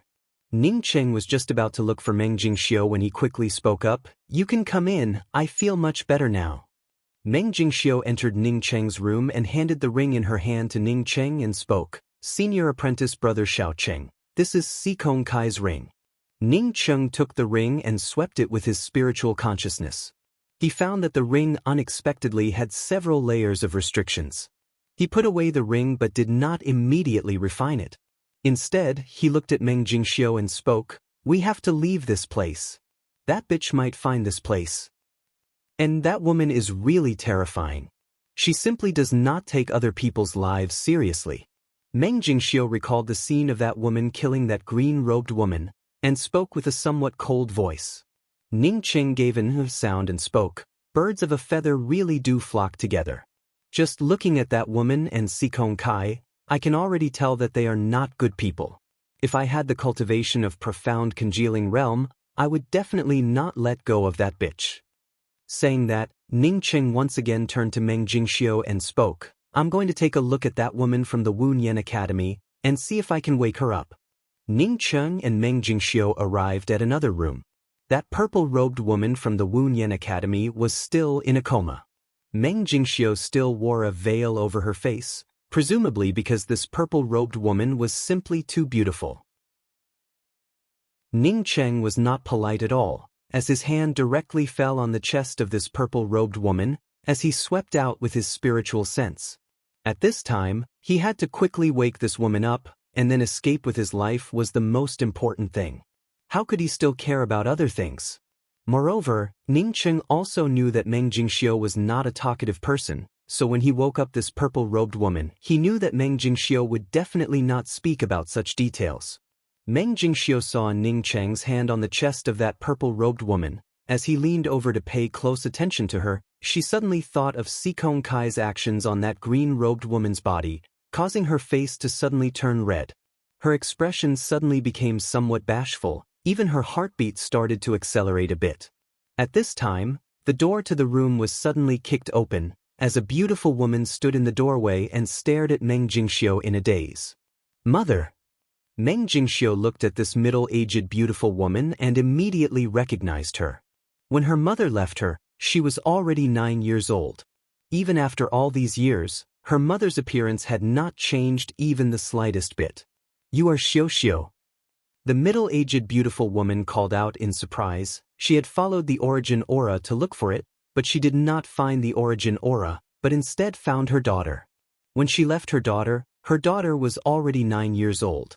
A girl changes 18 times between childhood and womanhood. When she saw Meng Jingxiu, she was somewhat suspicious, but now that Meng Jingxiu took the initiative to call her mother, she immediately recognized her. Ning Qing did not expect that this beautiful woman who kicked the door would be Meng Jingxiu's mother. He had thought that it would be very difficult for Meng Jingxiu to find her parents, but he did not think that she would find them so easily. Moreover, they had not even reached the Shihai city. What Ning Qing did not expect was that when this beautiful woman met her daughter, the first thing she did was not speak to her daughter with excitement, but rather stared at Ning Qing with an angry glare. "Good boy, you dare to lie to my daughter?" Ning Qing looked at this middle-aged beautiful woman in bewilderment, as he spoke in his heart. "When did I lie to your daughter?" Meng Jingxiu, seeing that her mother was being unreasonable, quickly spoke up. "Mother, it's not like that. This is senior apprentice brother Xiaoqing. He took care of me a lot along the way."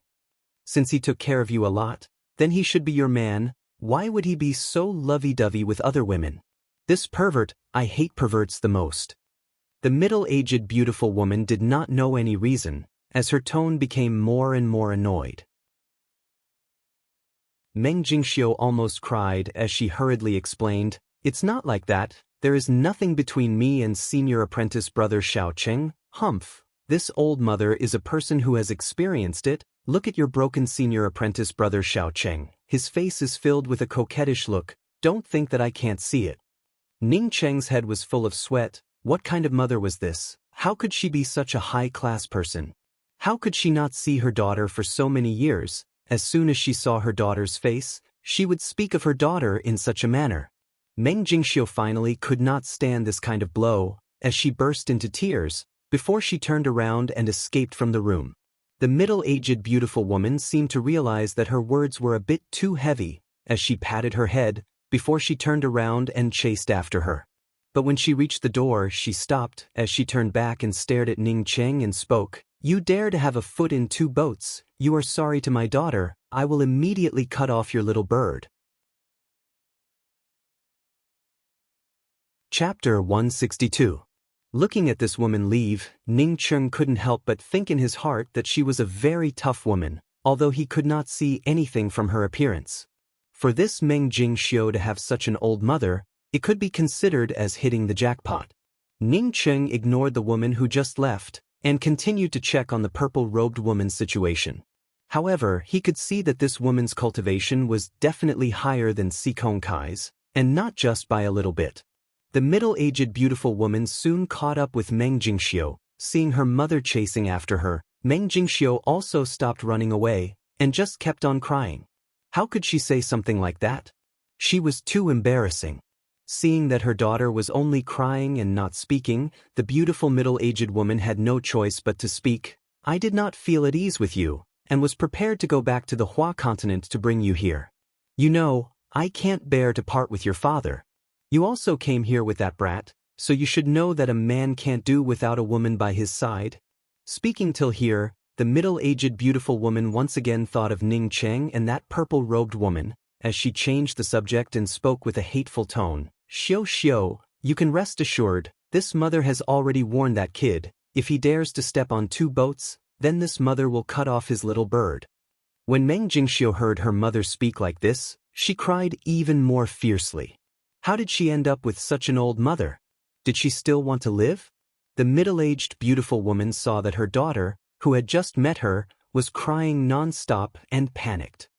"I have already said it. Senior apprentice brother Xiaoqing and I are just fellow apprentice brothers and sisters. There is simply no relationship between us. If you insist on saying such things, then you will force me to my death." Fortunately, Meng Jingxiu knew her mother's temperament and explained while crying. The middle-aged beautiful woman sighed in her heart. She was confident that her daughter's previous expression was not wrong. But since her daughter had spoken in such a manner, she also knew that it would not be good for her to continue to kill her, and said, "Since that is the case, then you come with me. Do you want to go and greet your senior apprentice brother Xiaoqing?" Meng Jingxiu said while crying, "How could I still have the face to see senior apprentice brother Xiaoqing? Ooh." Seeing this, the middle-aged beautiful woman had no choice but to take her daughter, bring out a spaceship and instantly leave the town. Although Meng Jingxiu's mother chased after her, Ning Cheng was not worried at all. Even if Meng Jingxiu's mother was an outrageous character, she was still her mother. He was just about to continue using his spiritual consciousness to check the condition of this purple-robed woman's body when this purple-robed woman suddenly opened her eyes. When she saw Ning Cheng's hand on her chest, she immediately screamed and immediately brought out her flying sword to kill Ning Cheng. Unfortunately, she still couldn't use her divine sense, so there was no way for her to summon her flying sword. "You're awake, that's for the best." Ning Cheng gave an awkward smile, as he quickly took his hand off the purple-robed woman's chest. The woman in the purple dress was so angry that she couldn't even say a complete sentence. After a long while, she finally spat out a sentence, "You're so shameless, shameless, bastard." Ning Cheng's face sank. This woman had not even figured out what was going on, and had even opened her mouth to scold him. In order to save her, he had almost lost his life. He did not expect this woman to thank him. Was it so good to have a bigger sect? Who's shameless? Looking at you, you still look like a person. How come your words are just like a fart? Ning Cheng did not hesitate to retort. He was not a good person. This purple-robed woman did not have any relationship with him. On the contrary, he had even saved her. You shamelessly touched me a moment ago." The words that followed, the purple-robed woman really couldn't say it out. But she was completely unaware of the fact that she had only said half of it, which was even more misleading. Ning Cheng snorted and said, "Touch you? Are you very easy to touch? I also said that you used your chest to touch my hand." Saying these words, Ning Cheng also felt that he was a bit shameless. However, this woman had opened her mouth to scold his benefactor, which made him feel very uncomfortable in his heart. The purple-robed woman's face turned red with anger. Even the blood in her body started to flow faster. Ning Cheng knew that he could not continue to speak. This woman was completely unable to distinguish between right and wrong. Only a person who was used to thinking that they were infallible would act like this. For the average person, they would ask why they were here. "Now that you're awake, I want to ask you." Ning Cheng had not yet asked about Yu Ying and the others, when the already broken room was once again kicked open. A Taoist priestess with a face full of anger rushed in. This Taoist priestess was surrounded by a murderous aura, as if she was about to devour someone. "Master, save me." When the purple-robed woman saw this Taoist priestess, she immediately cried out. Ning Cheng quickly tried to explain, "Before," but he had only spoken a single word, when this Taoist priestess immediately threw the horsetail whisk towards Ning Cheng. This time she obviously did not use her full strength, but rather went straight towards Ning Cheng's dantian. Ning Cheng's heart sank. He did not think that this Taoist priestess did not want to kill him. This person wanted to destroy his dantian first, and then slowly cook him up. These people relied on their higher cultivation, and simply did not want to listen to people's explanations. Once his dantian was destroyed, then what kind of fart would he need to explain? Even if this Taoist priestess knew that he was wrongly accused, at most she would just give an "oh" sound, and would absolutely not help him restore his dantian. Not to mention that this Taoist priestess was not able to restore his dantian. Ning Cheng could be said to have seen through these people. Ning Cheng forcibly brought out his spear, and in a twinkling of an eye it transformed into 36 profound ice spears, while at the same time his body struggled to move a bit. The 30 profound ice spear shadows under the Taoist priestess horsetail whisk had not yet completed their formation, when they were directly dispersed by this Taoist priestess. Even the broken spear in his hands was directly sent flying by this horsetail whisk. The horsetail whisk only paused for half a breath of time, before it directly exploded onto Ning Cheng's chest. Ning Cheng crazily spurted out a mouthful of blood, as he smashed through the roof of the room. He had not smashed through the roof by himself, rather it was because of the formidable strength of this Taoist priestess horsetail whisk. Ning Cheng felt as if his internal organs were on the verge of breaking apart. This body did not even belong to him anymore. Ning Cheng knew that his previous injuries had not yet healed, but this time he had suffered an even more serious injury. This Taoist priestess cultivation was definitely higher than Meng Jingxiu's mother's cultivation, As such, he did not dare to continue to explain to this Taoist priestess, as he did not hesitate to take out the rank 8 blood-escaping talisman. At this time his whole body was covered in blood. The escaping talisman did not require him to use his blood to activate it, as once he took it out, it would instantly activate. A red light flashed, and at this moment Ning Qing disappeared without a trace. Hey, unexpectedly there is such a high-level escaping talisman, it really is a bargain for you. The Taoist priestess found that Ning Qing had disappeared, and was somewhat unwilling to return to the room. Wrapped up by the blood-escaping talisman, Ning Qing found that he was completely unconscious. He was not even able to release the slightest bit of his spiritual consciousness, as his whole body was in a chaotic state. He did not know for how long, but Ning Qing was thrown down by a tremendous force, as he fell onto the side of an ancient road with a plop sound. Ning Qing struggled to get up, as he felt some sadness in his heart. This was the fate of those without strength, regardless of whether they were reasonable or not. These cultivators who thought of themselves as aloof and remote did not even give him the opportunity to explain himself. If he had not obtained a blood-escaping talisman, then he would have already died. This made Ning Qing think of the story of the farmer and the snake. He was that sad farmer, but it was a pity that he had just obtained a blood-escaping talisman and had not even warmed up when he used it. Ning Qing sat in the same place for more than half an hour, before he stood up shakily. His injuries were like snow on top of snow. This made him even more eager to learn alchemy, and also to improve his own cultivation. There was a pile of spiritual grasses inside his storage ring, but he was unable to turn them into pills. There was also a pile of spirit stones, but there was no way for him to turn them into his cultivation. Ning Qing checked his own injuries. His 5 internal organs were injured, but fortunately he managed to avoid his dantian in time. Moreover, that Taoist priestess only intended to break his dantian first, and then slowly concoct it. Otherwise, even if he had the blood-escaping talisman, he would not be able to use it. Carefully taking out the amethyst heaven-colored glaze essence, he drank a mouthful. The amethyst heaven-colored glaze essence was used to repair the meridians. Ning Qing really did not have any pills, as such he had to use this precious thing to repair his 5 internal organs. After drinking the amethyst heaven-colored glaze essence, the burning feeling in his 5 internal organs gradually dissipated, although he was still unable to gather his true essence. But Ning Qing knew that his injuries had once again begun to slowly recover. The mysterious yellow origin was simply too heaven-defying. It seemed that as long as he did not die, and was given a certain amount of time, he would be able to restore his injuries. As Ning Qing stood alone on this ancient road, he was even more concerned about Luofei in his heart. The purple-robed woman's stunning appearance had shocked him. If he said that he was not even a little bit moved by such a beautiful woman, then he would just be lying to himself.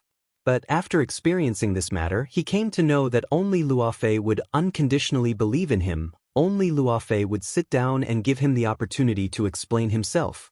Even if Luofei saw what he had done, she would definitely wait for him to slowly explain himself to her. I must quickly return to the Hua continent. Ning Qing clenched his fists as he thought to himself. A beast carriage with a heavy axle was approaching from afar. Ning Qing stood on the side of the road, and in just a short while, the beast carriage stopped by Ning Qing's side. The person driving the carriage was an old man in his 50s. His skin was tanned by the sun. At a glance one could tell that he had been driving the carriage all year round. Does this little brother need any help? This old man saw Ning Qing standing on the side of the road covered in blood, as he cautiously asked.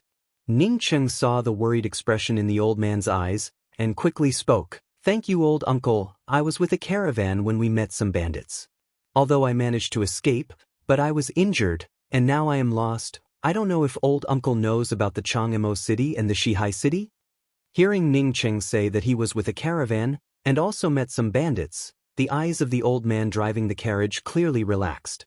He was sure that Ning Qing was not a cultivator, as cultivators would not follow a caravan. The Chang'emo city is very far from here. Even the Shihai city is also very far away. My son and I will send the clear light stones to the Taiwan Sea town, where there are merchant ships going out to sea, and our clear light stones are given to the merchant ships. If this little brother wants to go to the Taiwan Sea town, then you can come with us." The old man spoke in a very enthusiastic manner. At this time a dark-skinned youth jumped out from the back of the carriage. He looked to be in his 20s, and looked very shy. Ning Cheng quickly cupped his fists and said, "My name is Ning Xiao Cheng. I have heard of the Taiwan Sea town. The caravan has already dispersed, and I will go to the Taiwan Sea town." As Ning Cheng spoke, he saw that the back of the carriage was indeed filled with a lot of clear light stones. The clear light stones were not a material, and could only emit light. It seems that these clear light stones were dug out by the father and son pair, and were prepared to be sent to the Taiwan Sea town to be sold to the caravan. Chapter 163. After the introductions, Ning Cheng came to know that the old man was called Tao Xiumao, while the young man was called Tao Yuan. Both father and son were very enthusiastic. Not only did they give Ning Cheng medicine, but they also invited Ning Cheng to sit in their beast carriage. After Ning Cheng got on the carriage, the driver was replaced by the young Tao Yuan. Inside the beast carriage, Ning Cheng was still using his cultivation technique to heal himself. The Tao father and son were both ordinary people. They had never cultivated before, so they were completely unaware of the fluctuations of the surrounding spirit qi. Ning Cheng had closed his eyes to rest. As such, Tao Xiumao also tactfully did not look for Ning Cheng to speak. 2 hours later, Ning Cheng felt that his injuries had gradually eased up, while at the same time slowly began to improve. Only then did he calm down. As his injuries improved, Ning Cheng also opened his eyes and politely asked, "Uncle Tao, I heard people say that there is a cultivator army in the Yixing Ocean, and that these cultivator armies recruit soldiers. Is that true?" Tao Xiumao nodded his head and replied, "That's right. The biggest recruitment station is the Shi-Hai city that you mentioned before. There is also a cultivator army stationed in the Taiwan Sea town, and our clear light stones are actually made for the cultivator army. We will sell these clear light stones to merchants, who will then send these things to the cultivator army." Ning Cheng came to understand, the cultivator army had to fight in the Yixing Ocean all year round. As such, they had to arrange a variety of illuminating array formations. As such, what they needed the most was the clear light stones. Tao Xiumao, on seeing Ning Cheng, suddenly understood, hesitated for a moment and spoke. "If you do not have a good place to go, then you can come with us to dig out the clear light stones." He would make a few trips a year, and each trip would earn him 100 or 200 gold coins. It's just that it's a little dangerous, and will occasionally encounter bandits along the way. "Thank you, Uncle Tao. I still want to join the caravan. When I get to the Taiwan Sea town, I will see if I have the opportunity to join some caravans to go out to sea. That way, we might be able to earn more." Listening to Ning Cheng's words, Tao Xiumao gave a dark sigh in his heart, but did not try to persuade him. He knew the danger of traveling with the caravan. It was countless times more dangerous than selling the illumination stones with him. Ning Cheng and him were neither relatives nor friends. He was just a passerby. As such, he could not persuade him. The beast carriage didn't move very fast, but it wasn't slow either. The father and son of the Tao family took turns driving the carriage. They only ate some ordinary dry rations along the way. For days later, the beast carriage entered a bustling town. There were all kinds of people dressed up outside the town, and most of them had a travel-worn aura. Most of them were adventurers who were dressed rather valiantly, and some ordinary cultivators.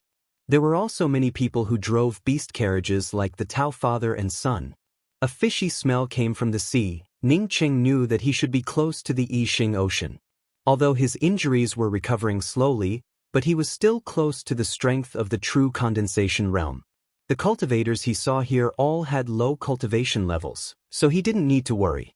"Brother Xiao Cheng, this is already the Taiwan Sea town. My father and I are going to sell these illumination stones. If you want to find a merchant group, you can come with us. There are many caravans in the Chamber of Commerce, and these caravans collect a variety of things. Moreover, these caravans also often recruit some manpower." Tao Yuan was a dull person, but after becoming familiar with Ning Cheng, he became very enthusiastic. "Then many thanks, Brother Tao." Ning Cheng quickly thanked him, while simultaneously taking out 20 gold coins and handing it to Tao Xiumao. It was not that he did not want to come up with more gold coins, but he was now an ordinary person, even his cultivation level was concealed, moreover he still had to look for a merchant group to make a fortune. Once he came up with more gold coins, it would only make people doubt him. Tao Xiumao was not willing to accept Ning Cheng's gold coins, and said that his beast carriage was only used to transport goods, and to bring Ning Cheng to the Taiwan Sea town was just along the way. If he accepted the gold coins, then it would really be too unkind. Ning Cheng could only put away the gold coins, and followed the Tao father and son along the long street of the Taiwan Sea town towards the place where the caravans gathered. The beast carriage did not walk for long, before it stopped in front of a tall gatehouse. Tao Xiumao took out a wooden sign, and respectfully handed it to a guard at the gate. The guard looked at the wooden sign, and returned the wooden sign to Tao Xiumao, and then waved his hand at Tao Xiumao. Tao Xiumao dared to pull the beast carriage into the tall gatehouse, and Ning Cheng also followed the beast carriage inside. After entering the gatehouse, Tao Xiumao pointed to a row of tall and magnificent buildings in front of him and said to Ning Cheng, "Little brother Ning, that is where the major caravans of the Taiwan Sea town are stationed. If you want to find a caravan to join, then you can go in and try your luck. I want to take my son to hand over the clear light stones." Ning Cheng had already seen the big sign in front of him, which had the words Taiwan Chamber of Commerce written on it. He quickly thanked the Tao father and son, and then bid farewell to the Tao father and son, and entered the Taiwan Chamber of Commerce. The Taiwan Chamber of Commerce was not a single one, but rather the entire Taiwan Sea town's Chamber of Commerce. After entering inside, Ning Cheng even had a kind of feeling as if he had entered a certain business hall in the later generations of Earth. There were a variety of names of caravans here, and at the place where each caravan was stationed, there was a sign erected. In front of some of the caravans, there were even some introductions and notices of recruitment. Ning Cheng looked all the way, and found that none of the caravans were going to the Hua continent, and almost all of them were going to a place called Pubu Island. Ning Cheng called out to a man who was also looking at the notice, and politely cupped his fists and asked, "Friend, I want to join a relatively large caravan, but how come none of the caravans here are going to the Hua continent? Do you want to go to the Hua continent?" The man stared at Ning Cheng in shock and asked. Ning Cheng quickly said, "No, I just want to join a relatively large caravan. I do not know which caravan is big, but I heard that in the Yixing Ocean, there are some big caravans that can even cross continents. I think that the ones that can cross continents are definitely the big caravans." The man listened to Ning Cheng's explanation and laughed and said, "The Taiwan Sea town's caravans are all going to the Pubu Island. Only the caravans from the Pubu Island and the Shihai city can go to the Hua continent. You should have just arrived in the Taiwan Sea town, right?" Yes, I just arrived here. I have a bit of strength. I originally wanted to go to the Shihai city to join the cultivator army, but I did not think that the Shihai city was too far away, so I had to come to the Taiwan Sea town." Ning Cheng quickly replied, "Are you a cultivator?" When the man heard that Ning Cheng was a cultivator, he immediately showed a respectful expression. Ning Cheng immediately said, "I can't be regarded as a cultivator. My cultivation is very low, only at the qi-gathering realm." He had heard that Ning Cheng was only a qi-gathering cultivator. Moreover, speaking in such a kind manner, he estimated that he was only at the qi-gathering first or second level. The man secretly sighed and said, "Even an early-stage qi-gathering cultivator can join the cultivator army. In fact, apart from the Shihai city, the Pubu Island also needs to recruit cultivators. Many of the qi-gathering cultivators join the caravans to go to the Pubu Island, and then join the cultivator army." "That would be great. I will first go to the Pubu Island to try my luck. If it really doesn't work, then I will simply join the caravans," Ning Cheng said with a happy expression. He was very disappointed in his heart. If there was a caravan that could go directly to the Hua continent, then it would be the best for him. After thanking the man, Ning Cheng casually looked for a caravan called Flying Sea and walked in. He saw from the notice outside the Flying Sea caravan that this caravan would leave the Taiwan Sea town tomorrow and go to the Pubu Island. Since the caravans here could not go directly to the Hua continent, then he casually looked for one. There was no difference. The Flying Sea caravan station here was not very big, and there was only a woman sitting inside. This woman looked like she was in her 20s, and had a trace of the smell of the sea on her body. With just a glance one could tell that she was a person who walked in the sea all year round. She was sitting on a wooden chair and seemed to be in a daze. After Ning Cheng came in, he did not know if she was not aware of it, or if she was aware of it, but simply did not care about it, and was still thinking about her own matters. This was a woman with good facial features, and was not ugly to look at. But what made Ning Cheng surprised was that she unexpectedly had the cultivation of true condensation 9th level. Originally Ning Cheng thought that these caravans were just ordinary people walking around. But he did not expect that when he walked into the first caravan, he would see a true condensation 9th level cultivator. "Excuse me." Ning Cheng had just spoken 2 words, when this true condensation 9th level cultivator turned around and asked in a cold voice, "What do you want?" "I heard that the Flying Sea Caravan is lacking in manpower. I came to apply for." This time Ning Cheng was still not able to finish his words when he was once again interrupted. But this time the one who interrupted Ning Cheng was not this true condensation 9th level cultivator, but a middle-aged man. This middle-aged man hurriedly ran in, and bowed to the woman and said, "Esteemed Zhuang, the ship has arrived." Hearing that the ship had arrived, the woman stood up and said, "Since the ship has arrived, then let's set off tonight." "Yes, yes." Although this middle-aged man said yes, but his face showed some embarrassment. The woman surnamed Zhuang said in a light voice, "I know that you still want to recruit people, but now it is too late. There is a crew member who came to apply for the job. Let's take him with us. If there are any losses caused by the lack of manpower, then I, Zhuang Ya, will bear it alone." I dare not." The middle-aged man finished, and quickly bowed to let the woman called Zhuang Ya go out first.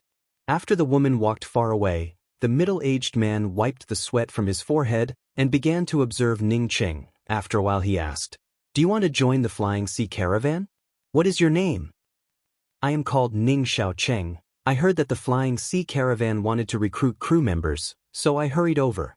Ning Cheng immediately replied. The middle-aged man nodded and asked, "How is your strength?" Ning Cheng quickly made a muscle movement and said, "I am definitely a strong man. In our village, many little girls like me because of my great strength." The middle-aged man laughed at Ning Cheng's words and said, "Well, then it is you.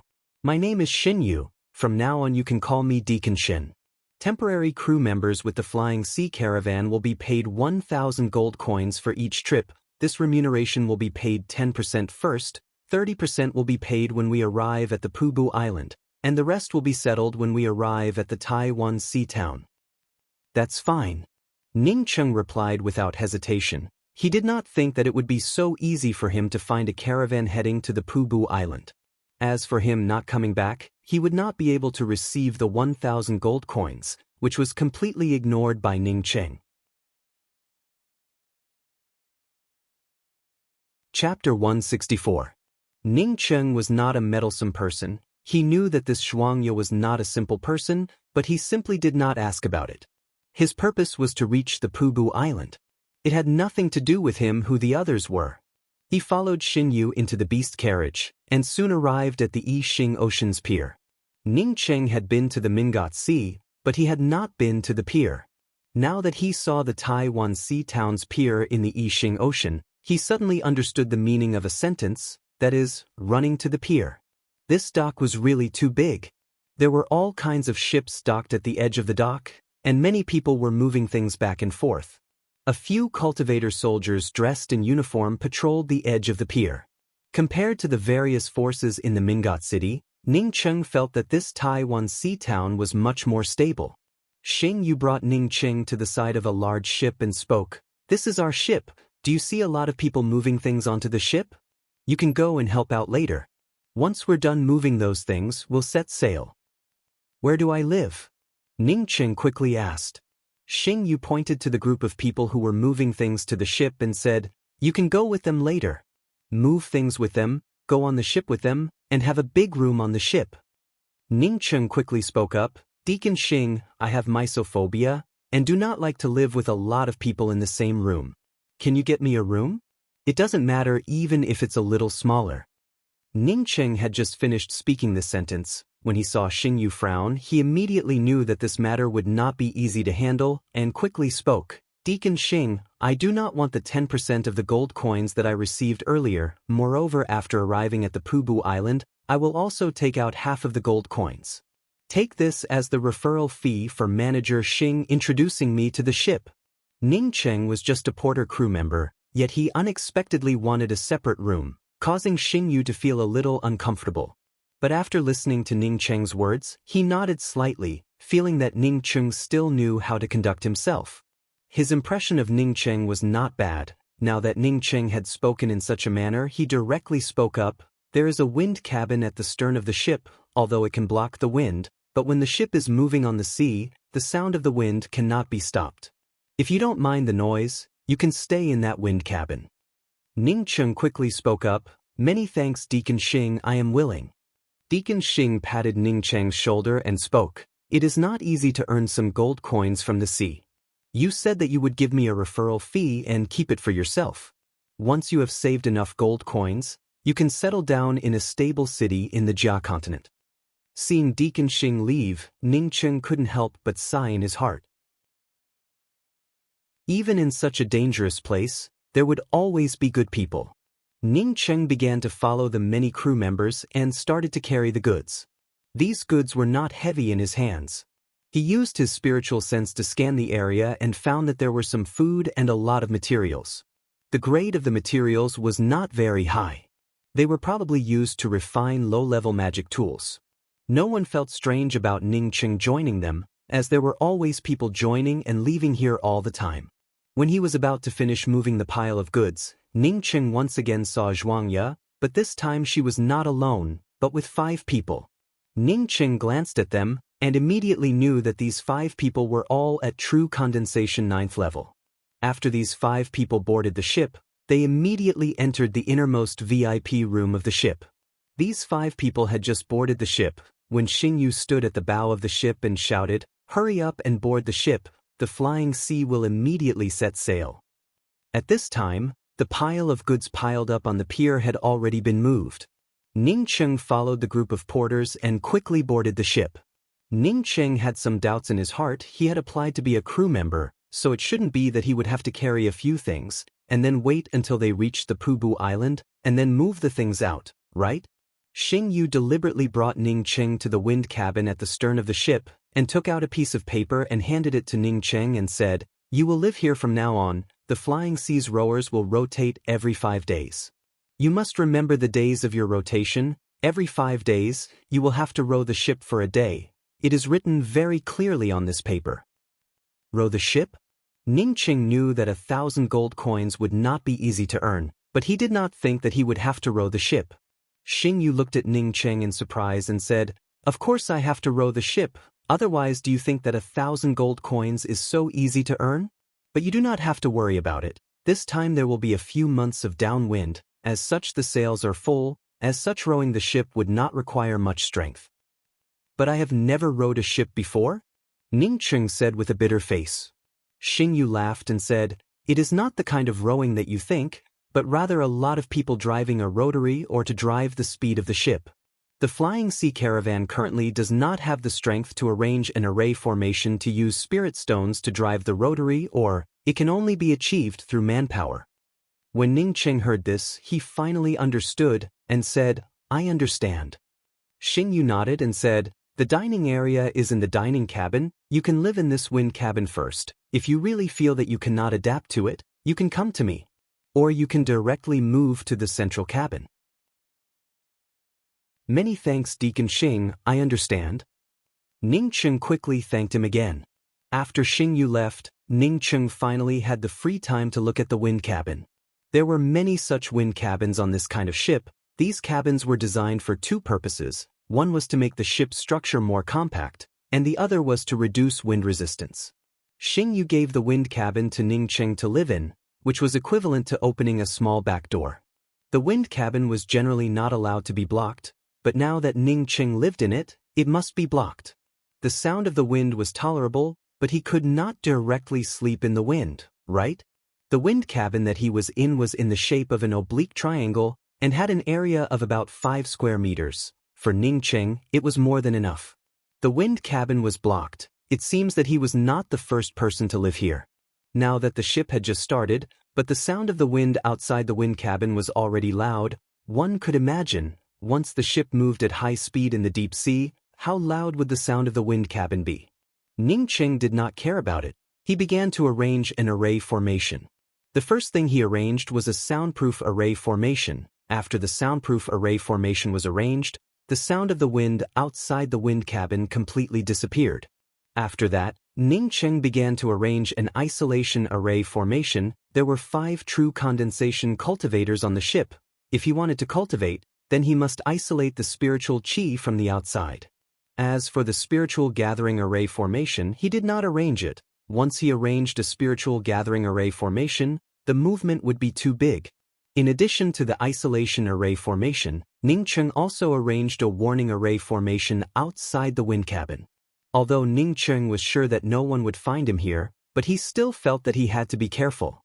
Even if all the people on the ship added up, he would not care about them, but this place was not a simple place. This was the territory of the Yi Xing Ocean's cultivator army. Once someone came to know that he, an essence-building cultivator, was hiding in an ordinary merchant ship, he would immediately be investigated. Not to mention that the status of that cultivator surnamed Kong in the Jia continent's cultivator army was definitely not low. Even if it was not the case, it would still take a few months for him to be investigated. His time was tight. How could he have the time to waste on such things? After arranging his own place, Ning Cheng first took out a pile of spirit stones and began to cultivate while healing his injuries. With so many spirit stones, moreover they were all high-grade spirit stones, under Ning Cheng's cultivation, the wind cabin soon formed a mist of spirit stones. Ning Cheng's injuries under the help of the spiritual qi and the mysterious yellow origin quickly recovered, while his cultivation also rapidly rose. 5 days passed by in a flash. Ning Cheng's injuries had already recovered by more than half, and his cultivation was also steadily rising. He knew that today should be the day for him to row the ship, so he put away the array flags and the spirit stones in the wind cabin, and walked out of the wind cabin. After reaching the position of rowing the ship, Ning Cheng came to know that rowing the ship was a bit monotonous, but in fact it was more comfortable than moving things. He just had to sit in a fixed position and shake the handle at a certain interval. He looked around and found that he was not the only one rowing the ship, but all the people were doing the same movements. For ordinary people, this kind of movement was the most boring and unbearable. But for Ning Cheng, it really was nothing, so he began to use the rowing time to heal his injuries. Time passed by very quickly, and in a blink of an eye, Ning Cheng had already spent half a month on this ship. In this half a month, besides cultivating, he was also cultivating. His injuries had already completely recovered, and his cultivation had also reached the peak of essence building first level. With a terrifying amount of spirit stones, Ning Cheng's progress was really too fast. After another half a month passed by, Ning Cheng broke through the barrier of essence building first level and advanced to essence building second level. His strength once again soared. He decided to temporarily stop cultivating and began to learn alchemy. He had 3 pill furnaces. One was obtained from the bet with Gu Yu Tang, and the other 2 were obtained from the essence spirit ring. The pill furnace that he obtained from the bet with Gu Yu Tang was rusty. Ning Cheng could not see what it was. Even if it was not a pill furnace, he was not even clear. This pill furnace could not be refined, nor could it be investigated. But the 2 pill furnaces that he obtained from the essence spirit ring made Ning Cheng very happy. One was a medium-grade spiritual artifact, although Ning Cheng did not know why the essence spirit with such a high cultivation level would put a medium-grade spiritual artifact pill furnace in the essence spirit ring, but for him, it could not be any better. The other pill furnace turned out to be a best quality true artifact. Even Ning Cheng was not able to refine this true artifact pill furnace. But to Ning Cheng's disappointment, he was not cut out for alchemy. After 5 days, he could not even refine a single level 1 ordinary pill, not to mention a true pill or a profound pill. That old woman had given him the basics of alchemy. He had also repeatedly looked at it, and even scrutinized the details of it several times. Ning Cheng was sure that he had completely grasped the theoretical knowledge, But when it came to alchemy, he was still lacking that final step.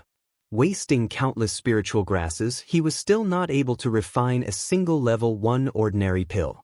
Today was also the day that Ning Cheng would row the boat. Ning Cheng put away the things in the wind cabin, and just as he came out of the wind cabin, he felt the hull of the boat shake, and then the hull of the boat violently shook, and then began to tilt. Ning Cheng immediately swept out with his spiritual consciousness. After experiencing this for more than a month, he knew that it was relatively safe to walk in this part of the sea. This kind of situation was the first time in more than a month. Ning Cheng quickly saw what was going on. It turned out to be a few traders. Of the 5 true condensation cultivators who had boarded the boat before, at this time 3 of them were stirring up trouble underwater. The hull of the boat was shaking violently, to the point that it was about to capsize. It was the doing of those 3 true condensation cultivators. Chapter 165. Everyone, do not panic. Our esteemed deacon has already gone into the sea to arrange an array formation. We will soon be able to control the ship. Deacon Xingyu, who had brought Ning Cheng aboard the ship, hurriedly stood at the bow of the ship and shouted. Fortunately, Deacon still had some prestige among all the crew members. Hearing his shout, the crew members on the ship quickly quietened down. They all grabbed the railings and tried to stabilize their bodies. Ning Cheng saw the woman called Zhuangya and another true condensation cultivator appear at the bow of the ship, while the 2 of them were constantly throwing out a variety of array flags. Sure enough, as the 2 of them continued to throw out array flags, the rocking ship gradually stabilized. Finally, it came to a stop, with only some slight shaking. Ning Cheng looked at the array flags that had been thrown out, and shook his head speechlessly. How was this an array formation? It was simply a random throw.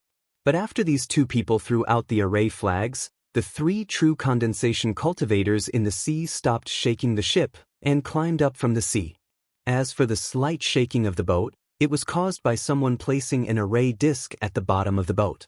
This ship was filled with food and the lowest level of materials. Did Ning Cheng not know what these cultivators wanted to do?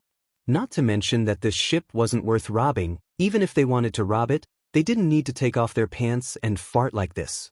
With 5 true condensation cultivators, they could easily take away this ship.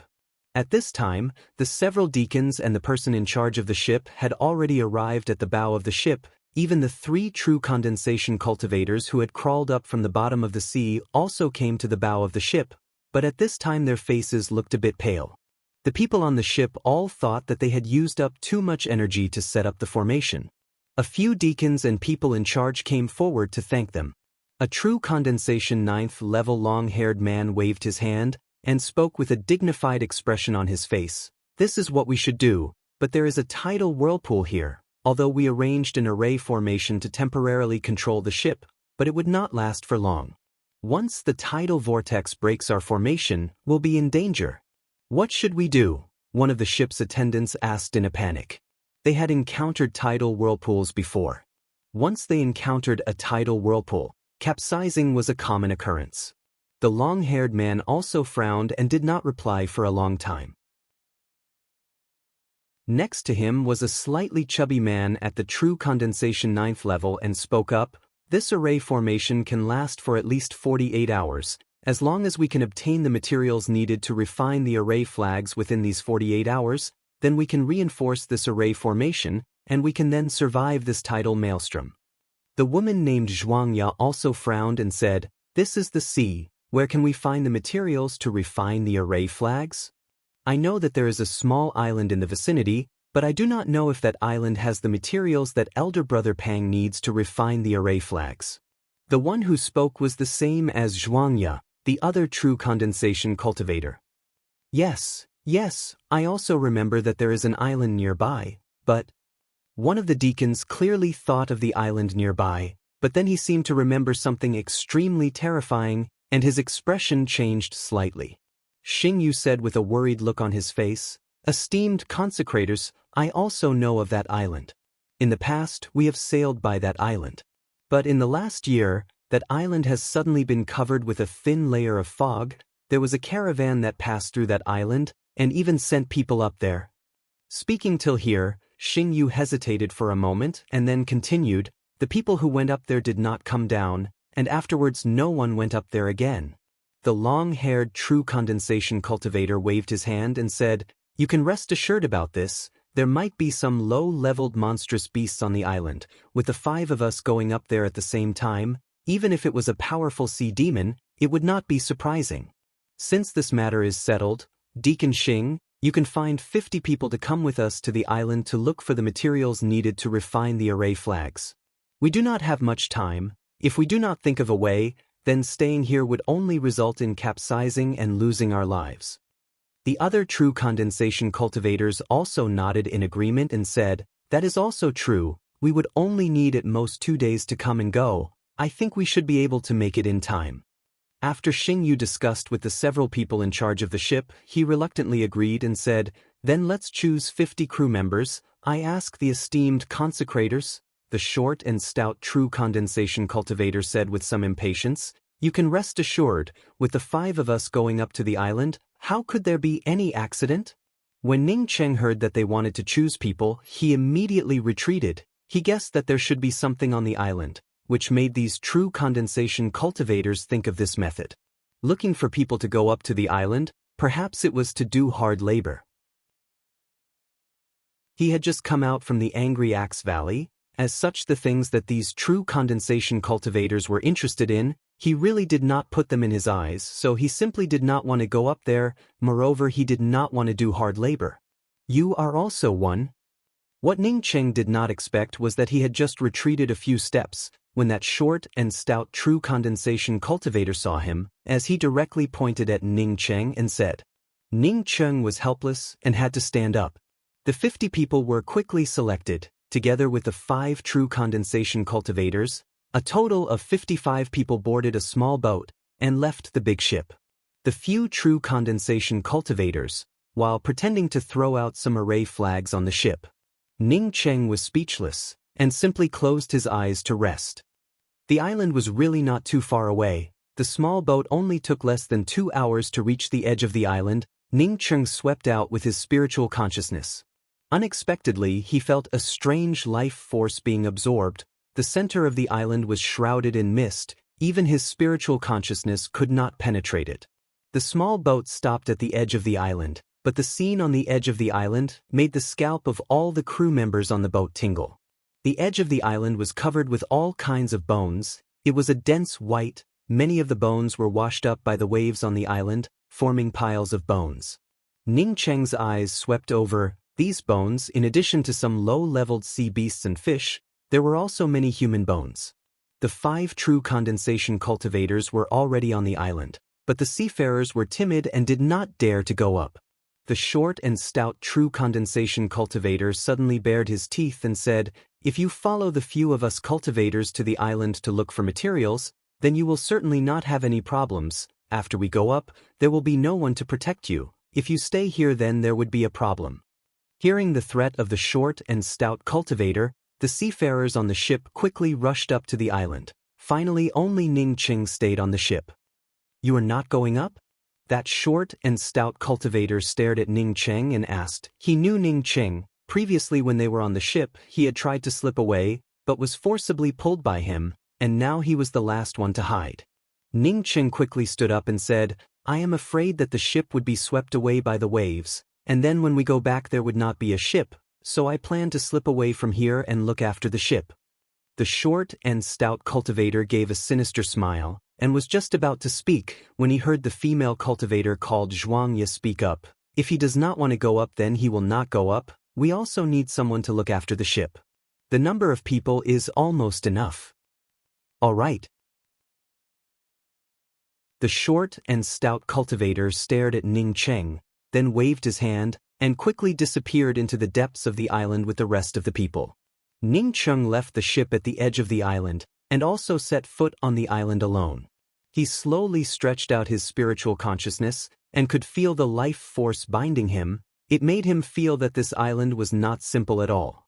It was just that this island was so lacking in spiritual chi that he really could not think of anything good. When he turned his spiritual consciousness back, he wanted to find the more than 50 people who had just left.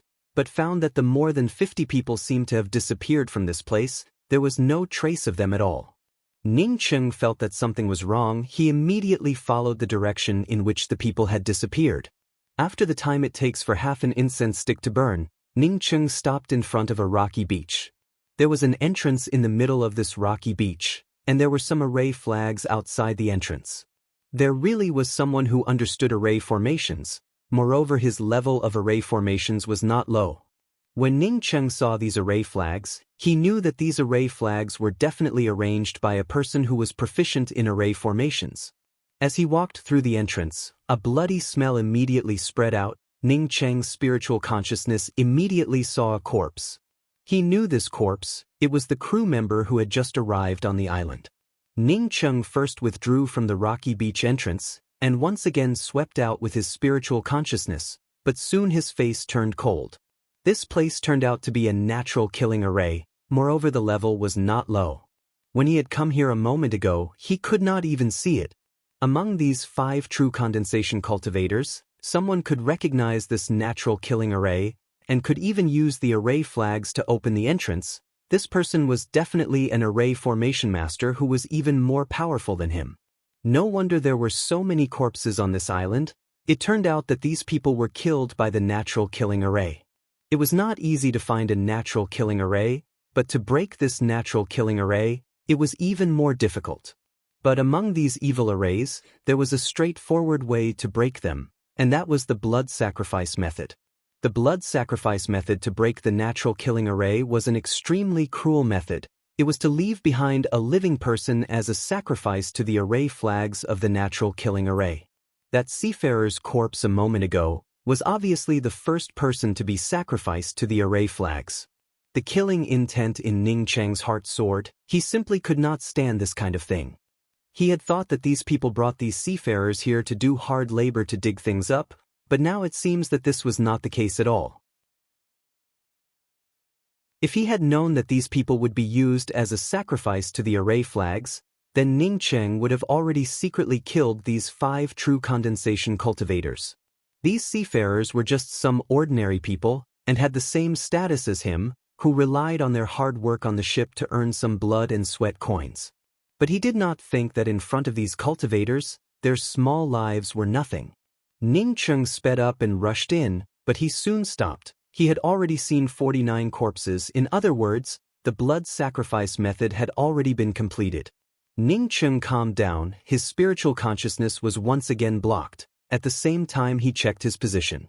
This was a dark and damp reef passage under the island. The passage was full of twists and turns, and was deathly still. Those 5 true condensation cultivators simply could not even see their shadows. But Ning Cheng could feel that this passage was indeed opened because of the 49 seafarers' blood sacrifice method. Bang! A loud explosion came from the end of the passage. The next moment a huge, irregular natural rock hall appeared in the range of Ning Cheng's spiritual consciousness. Ning Cheng did not hesitate for even half a moment, as his body flashed and landed inside this natural rock hall. Chapter 166. The rock hall was full of potholes, and the surrounding stone walls were also irregular. Some huge sharp stalagmites hung upside down, making people wonder if these stalagmites could hit their heads at any time. In the middle of the hall, there was a circular pool.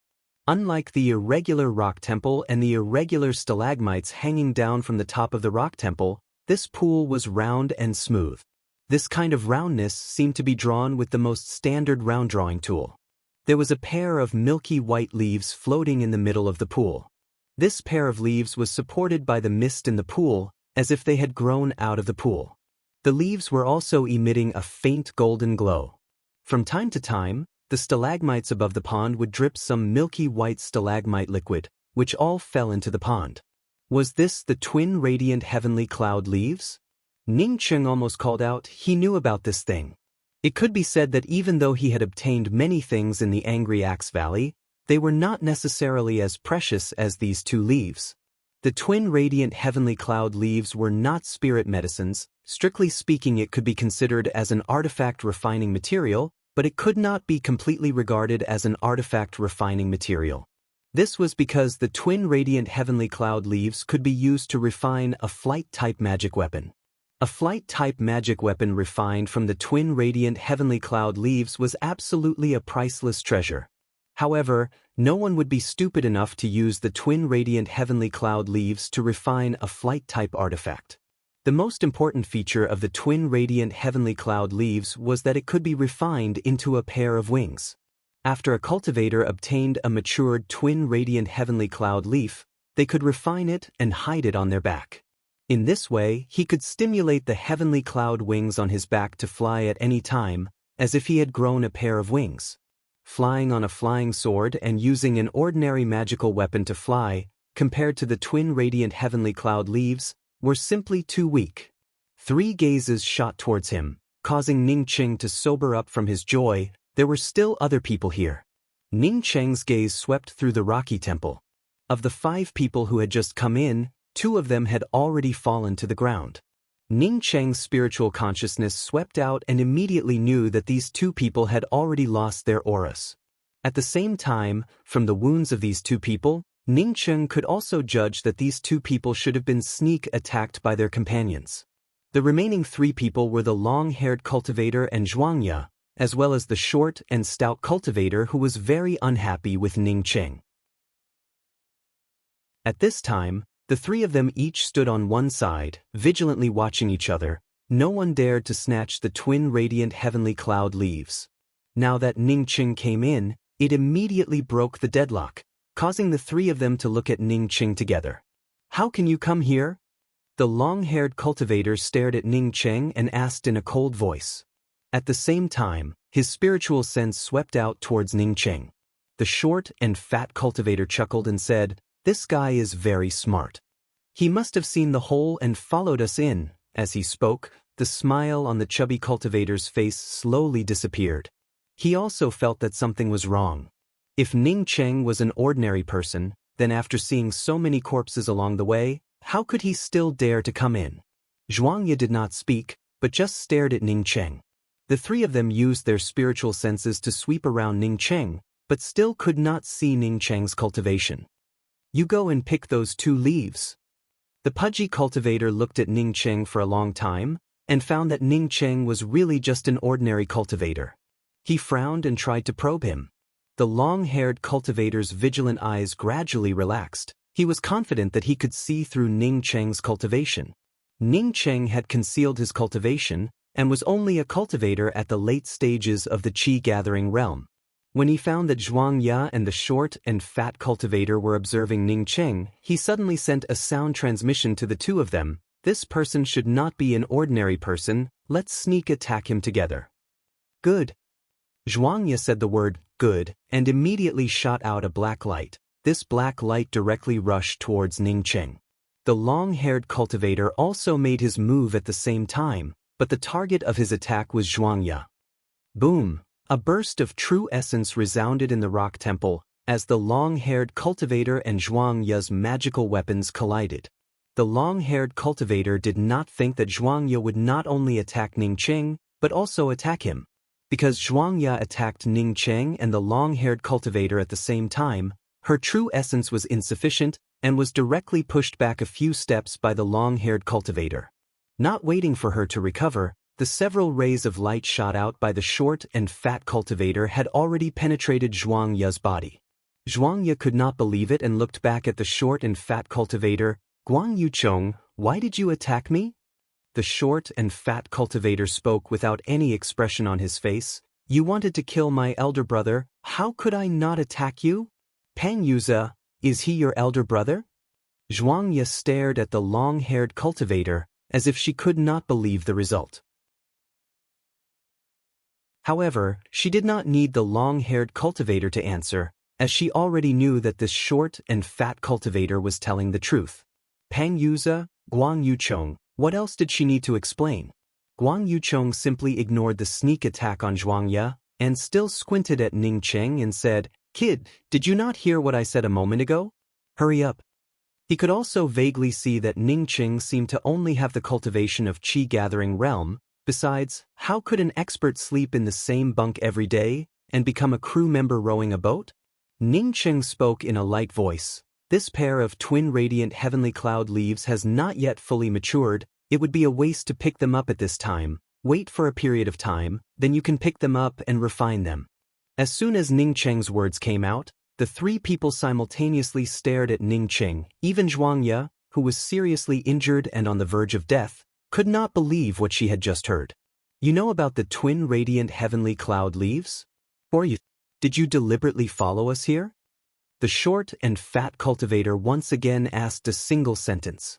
He should be a chi-gathering cultivator, so it is not strange for him to know about the twin radiant heavenly cloud leaves. The long-haired cultivator calmly said. When the short and fat cultivator heard these words, he could no longer bear it, and directly threw a punch towards Ning Cheng, while his mouth said, "Then die for me." Ning Cheng stood there without moving. As he casually lifted his hand and punched out, the formidable axe intent directly disintegrated the imposing manner of the short and fat cultivator in the air, but the axe intent fist shadow did not even slow down for half a moment. It completely exploded on the body of the short and fat cultivator, causing a bloody mist to burst out. This short and fat cultivator did not even have the chance to groan, as he was directly killed by Ning Cheng's punch. This scene made the long-haired cultivator completely sluggish. How is this a chi-gathering cultivator? Even if it was an essence-building cultivator, they would not necessarily be able to turn a true condensation 9th-level cultivator into a bloody mist with just a punch. Senior, spare. The long-haired cultivator hadn't even finished begging for mercy when Ning Cheng punched him to death. Zhuangye stared at Ning Cheng. At this time she finally understood how powerful Ning Cheng was. This kind of cultivation was absolutely above the peak of essence-building realm. She saw Ning Cheng's gaze sweep towards her, and the corners of her mouth curled up into a sad smile. Many thanks to Senior for helping me take revenge. As soon as she finished speaking, her true essence forcefully tore her meridians and dantian apart, and she died instantly. Regarding the deaths of these people, Ning Cheng did not have even half a shred of sympathy. After burning the corpse with a few flames, Ning Cheng began to feel tangled. The twin radiant heavenly cloud leaves had not yet matured. Should he pick it up and take it away? The twin radiant heavenly cloud leaves had a specific growth environment. It was a natural spirit treasure. Once it was moved, it could not continue to grow. Ning Cheng thought about it again and again, and decided to continue to stay here and wait for the twin radiant heavenly cloud leaves to mature. This kind of opportunity was something that he would never be able to encounter in his lifetime. If he just casually took away the twin radiant heavenly cloud leaves that had not matured yet, he would be too unwilling. What's more, he had also read in the ancient book that after the twin radiant heavenly cloud leaves matured and was refined, there was still room for advancement. After the time it takes for an incense stick to burn, Ning Cheng cleared away all the traces outside, and once again returned to this place. He believed that if he stayed here and waited for the twin radiant heavenly cloud leaves to mature, then he would be able to find the Pubu Island by himself. It would even be faster than when he was inside the big ship. The twin radiant heavenly cloud leaves needed to grow. The more abundant the spiritual chi, the better. Ning Cheng threw out several tens of thousands of high-grade spirit stones into the pool and arranged a spiritual gathering array. After observing for a long time, Ning Cheng found that even with this method, the twin radiant heavenly cloud leaves still did not absorb the spiritual chi quickly. He remembered the scene of his own cultivation. When he was cultivating in the Angry Axe Valley, all those spirit stones were turned into spiritual chi fog by him. Perhaps this kind of spiritual chi fog was more suitable for the growth of the twin radiant heavenly cloud leaves. Ning Cheng thought until here, and immediately took out 500 to 600,000 high-grade spirit stones, and covered the entire rock temple. On the ship, he did not dare to cultivate, but here he did not have such scruples. As Ning Cheng entered into a state of cultivation, the rock temple soon formed into a fog. Ning Cheng and the things inside the rock temple were completely surrounded by this spiritual chi fog.